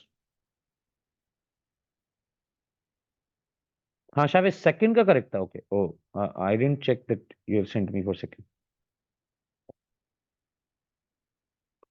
शायद did you understand what was the problem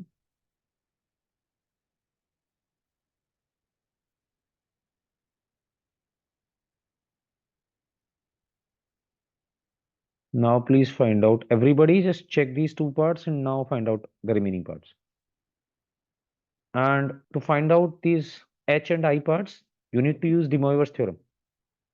If you don't remember that I'm going to write it here. No अच्छा चलो मैं यहीं पे लिख देता हूँ इसको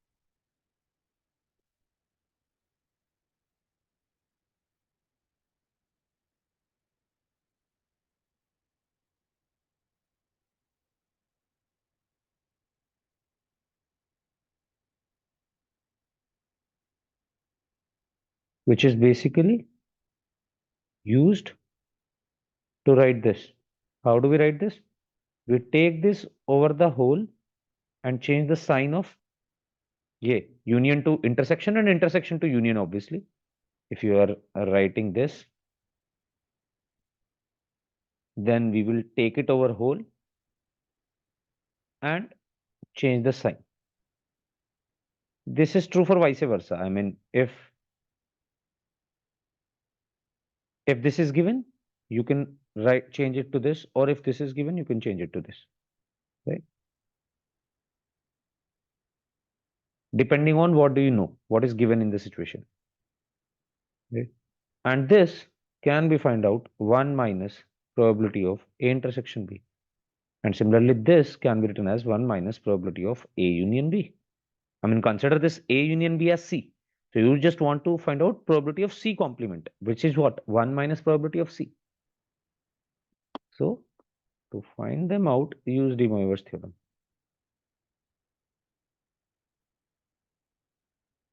Please note down this and then start solving for the next part.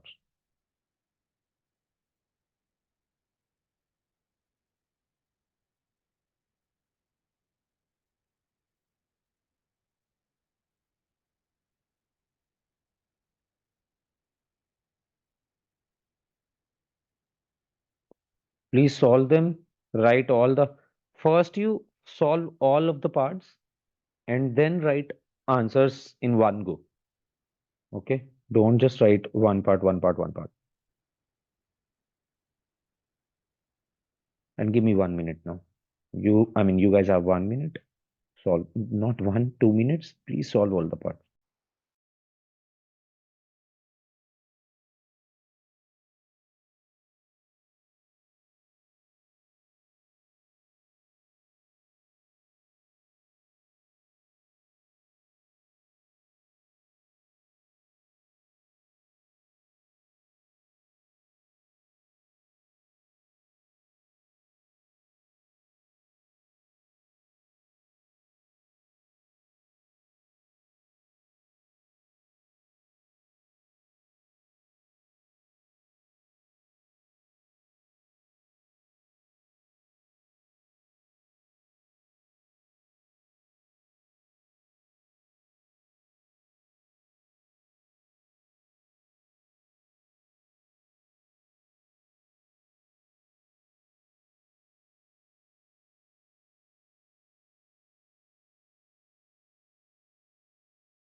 Okay, as Shahid has already provided me all the answers, so we are going to begin each part. Uh, in C, we have to find out probability of A union B. Cool.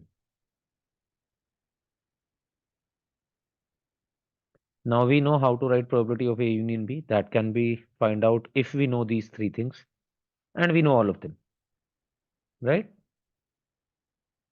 What are the values, guys? This is 0.8, right? 0.8 plus 0.5 minus 0.32, correct? So this has to be 0.98, I guess. No?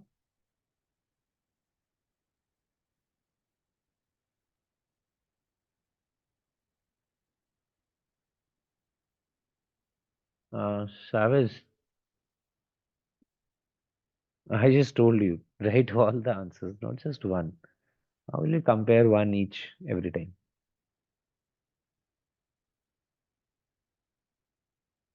Then D is to find out probability of A but not B.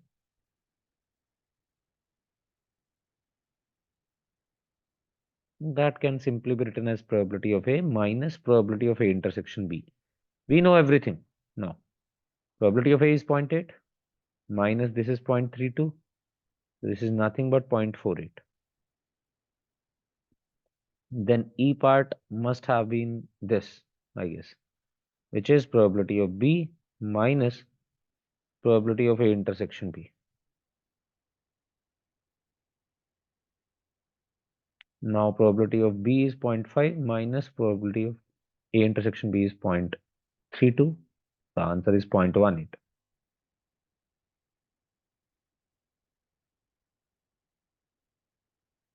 Then F part is probability of A intersection, sorry, probability of A complement, probability of B complement. These can be very easily find out. Okay, I'm going to write them here.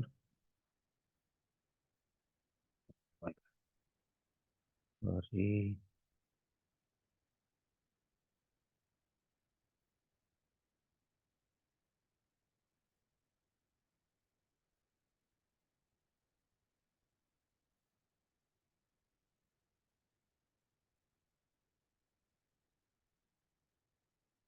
Your F part is this. Okay. So F is probability of A complement can be written as 1 minus probability of A. We know the probability of A. Hence, the answer must be 0.2. Similarly, A, B, C, D, E, F, G, which is probability of B complement. 1 minus probability of B. We know the probability of B, which is 0.5. Hence, probability of B complement is also 0.5. Then H part is probability of A complement intersection B complement can be written as probability of A union B whole complement can be written as 1 minus probability of A union B. 1 minus probability of A union B would be, we have already found out probability of A union B. Right.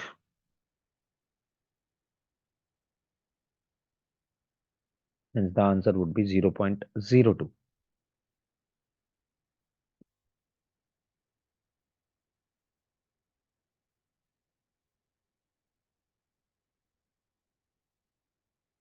It can be written as this, this. 1 minus probability of this we have already calculated 0.32, which is 0.68. J says that are these two events independent, which can be clearly said no with this only. See, probability of B is 0.5, but probability of B given A is 0.4. It means that A is impacting B. Correct? A is impacting B. If A and B are independent, then probability of B is 0.5. It means that probability of B given A has to be 0.5. If it's 0.4, it means that A has an impact on B. correct? Or we can also prove it like, I mean, there are multiple ways to prove this, but the best way is use this. What is probability of A intersection B? Probability of A intersection B is 0.32. Now, what is probability of A? 0.8. What is probability of B? 0.5.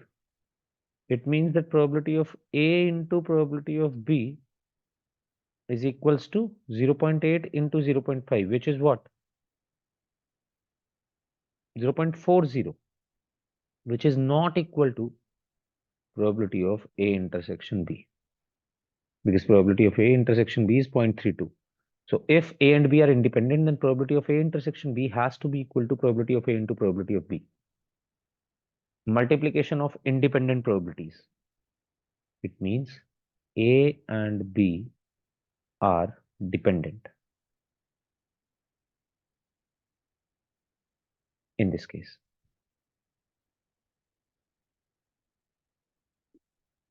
So this question basically involves the whole lot of algebra events, whole lot of algebraic formulae that you have to use in the chapter.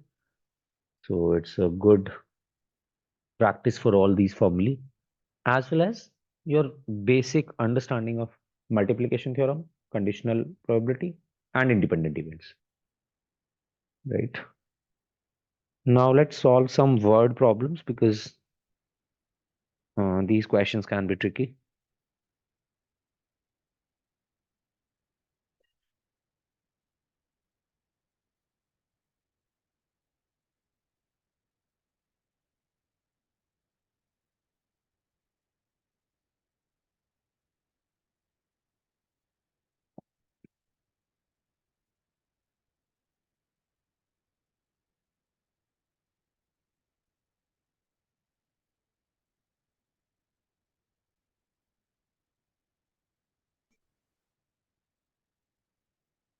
Sir, Yes. the formula used in E is already given. Yes, all these formulae we have already written all these formulae. Yes. अभी introduction वाले part में we have completed all these formulae. Okay. Sir.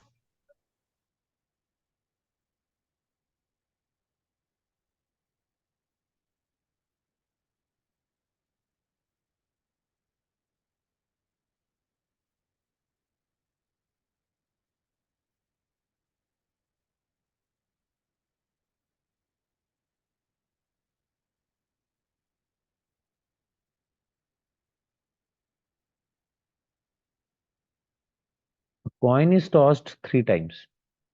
Can you tell me the sample space for this? Total number of elements in sample space for this experiment, random experiment.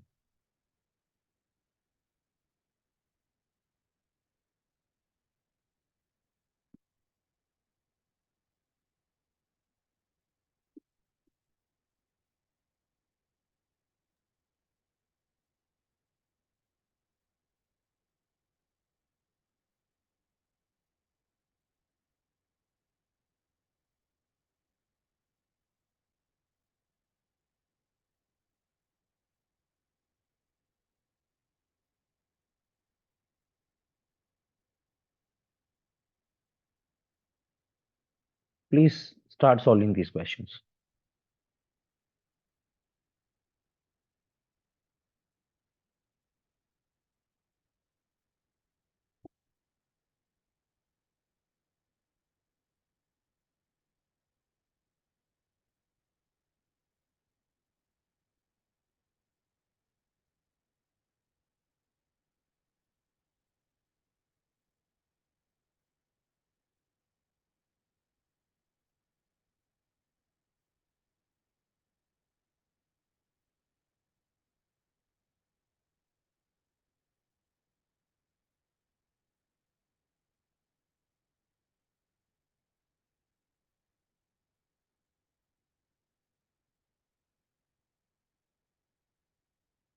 No, not anyone. Sample space.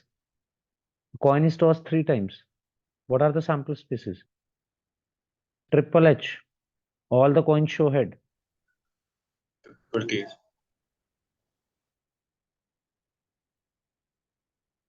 One coin shows tail, two heads.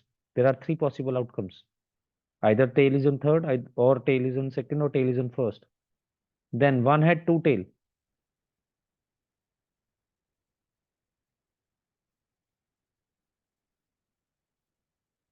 or all tail. There are total eight possible outcomes. First coin has two outcomes, second also two, third also two. Total eight. Two into two into two.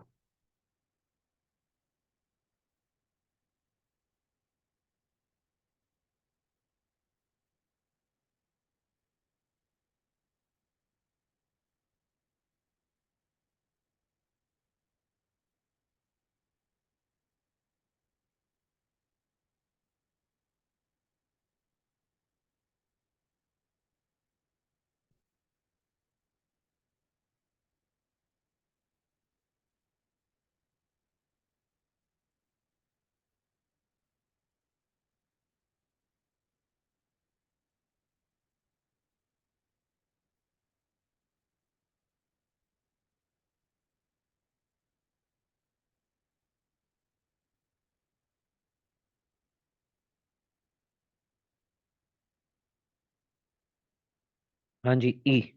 Possible number of outcomes in E. Head on third toss.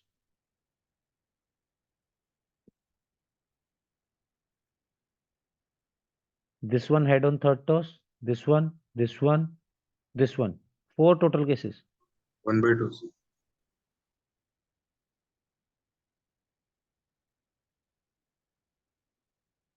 Hmm.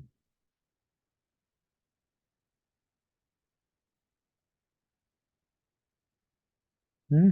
Yeah, correct. 1/2.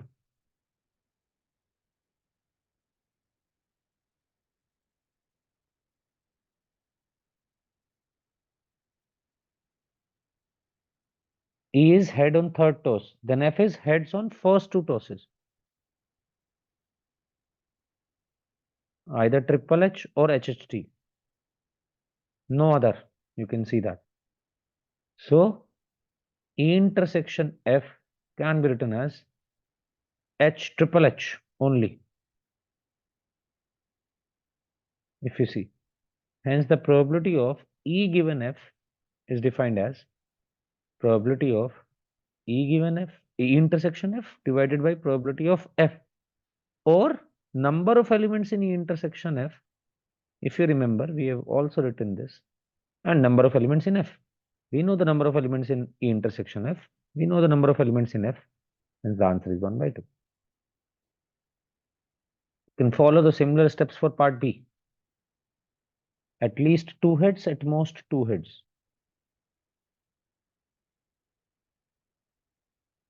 At least two heads. One, two, three, four. We want at least two heads, right? So there are four outcomes in which at least two heads are there. Hence triple H, HHT, HTH, THH. All the outcomes contain at least two heads. F, at most two heads. Mane, there can be maximum of two heads, but not more than two heads. Okay, one, two, three, four, five, six, seven. All the seven outcomes contain maximum two heads.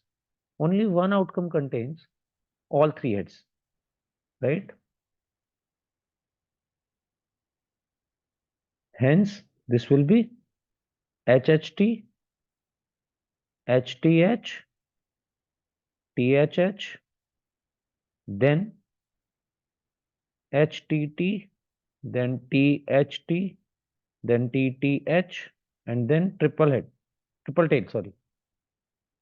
So if I find out A intersection F, there are three possible outcomes: HHT, HTH, and then THH. So if you want to find out P E given F, that can be directly written as N E intersection F divided by number of elements in F, which is basically 3 by 7.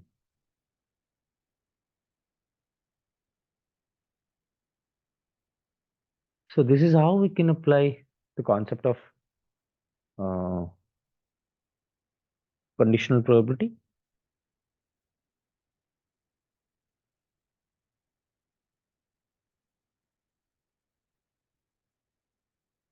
Okay, please everyone solve question number 10 and ask me doubts if you have any. Don't hesitate to ask me doubts.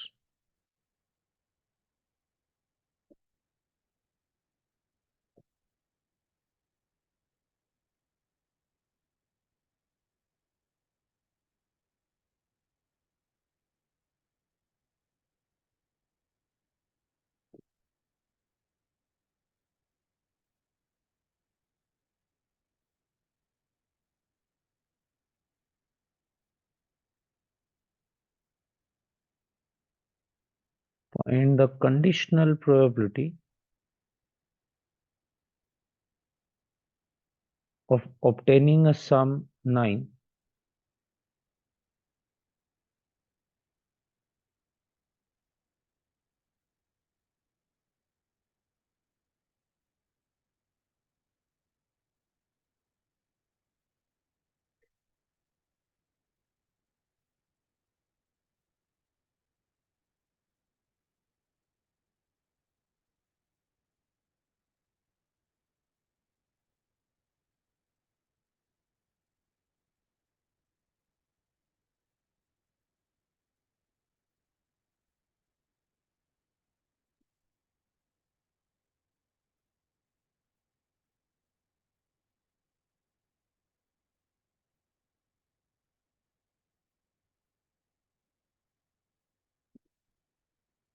Okay, let's solve this. So it's already given that the black and first of all, the given thing is that black and red, there are two dice. There are two dice, black and red, and these are rolled, right? Now we have to find out the conditional probability of obtaining a sum greater than 9, obtaining a sum greater than 9, given that black tie resulted in 5. So using this word problem, I want you to understand how to solve, how to apply conditional probability in word problems. So we discussed about these two events, E and F. You can make any two events, right? A and B. Let's take A and B. Okay. So what we are interested in is we want to define two events. One is A, another is B. And we are basically trying to find out A given B, right? So A is the event which for which the probability we want to know. So A is we want to know the probability of obtaining a sum greater than 9. This is A. Getting a sum greater than 9.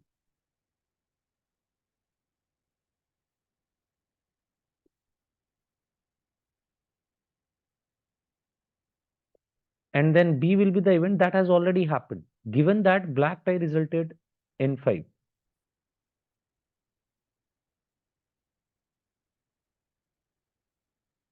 So this has already happened. Black die to gives 5. This has already happened. Now we want to understand what is the probability of getting a sum greater than 9 if black die has already resulted in 5. Black die, the outcome of black die we already know. That is fixed. Right? So we want to understand. Let's first discuss event A. How can we get a sum greater than 9? So either 5, 5. Okay, let's start with this. 4, 6. One possible case. 5, 5. And then 6, 4. There are three. My bad. This is for some 10 just. Then some can also be 11 and some can also be 12. So 5, 6 and 6, 5 and then 6, 6. Right? If the sum is greater than 9, then the sum can be either 10 or 11 or 12. If 10, then 4, 6, 5, 5, 6, 4. If the sum is 11, then 5, 6, 6, 5. And if the sum is 12, then 6, 6. So there are 6 possible outcomes in which your sum would be greater than 9. Correct?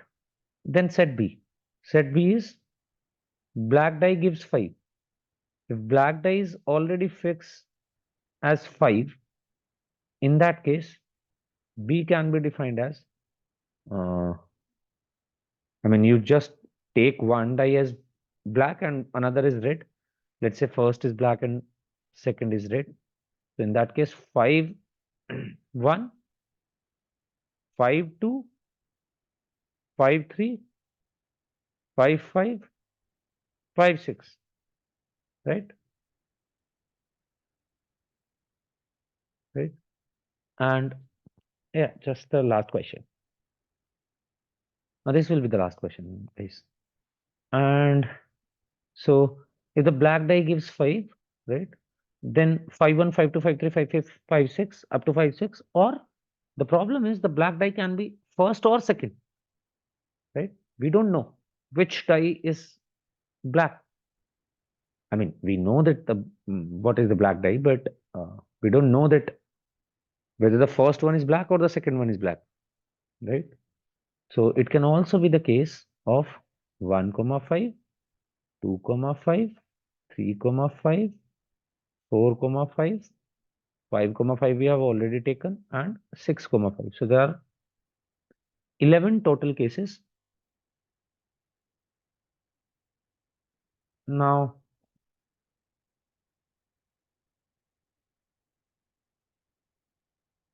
if we take A intersection B, in that case, we have which one? 5, 5, right? 5, 6, 6, 5.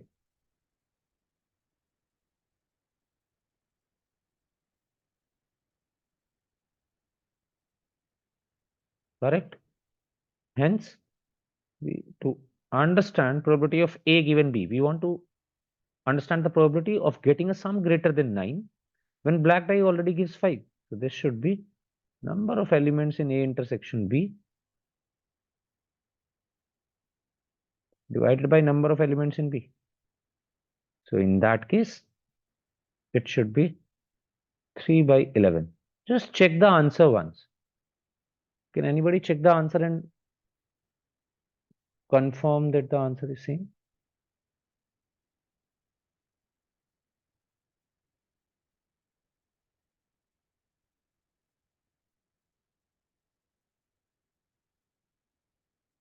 Chavez, can you do that?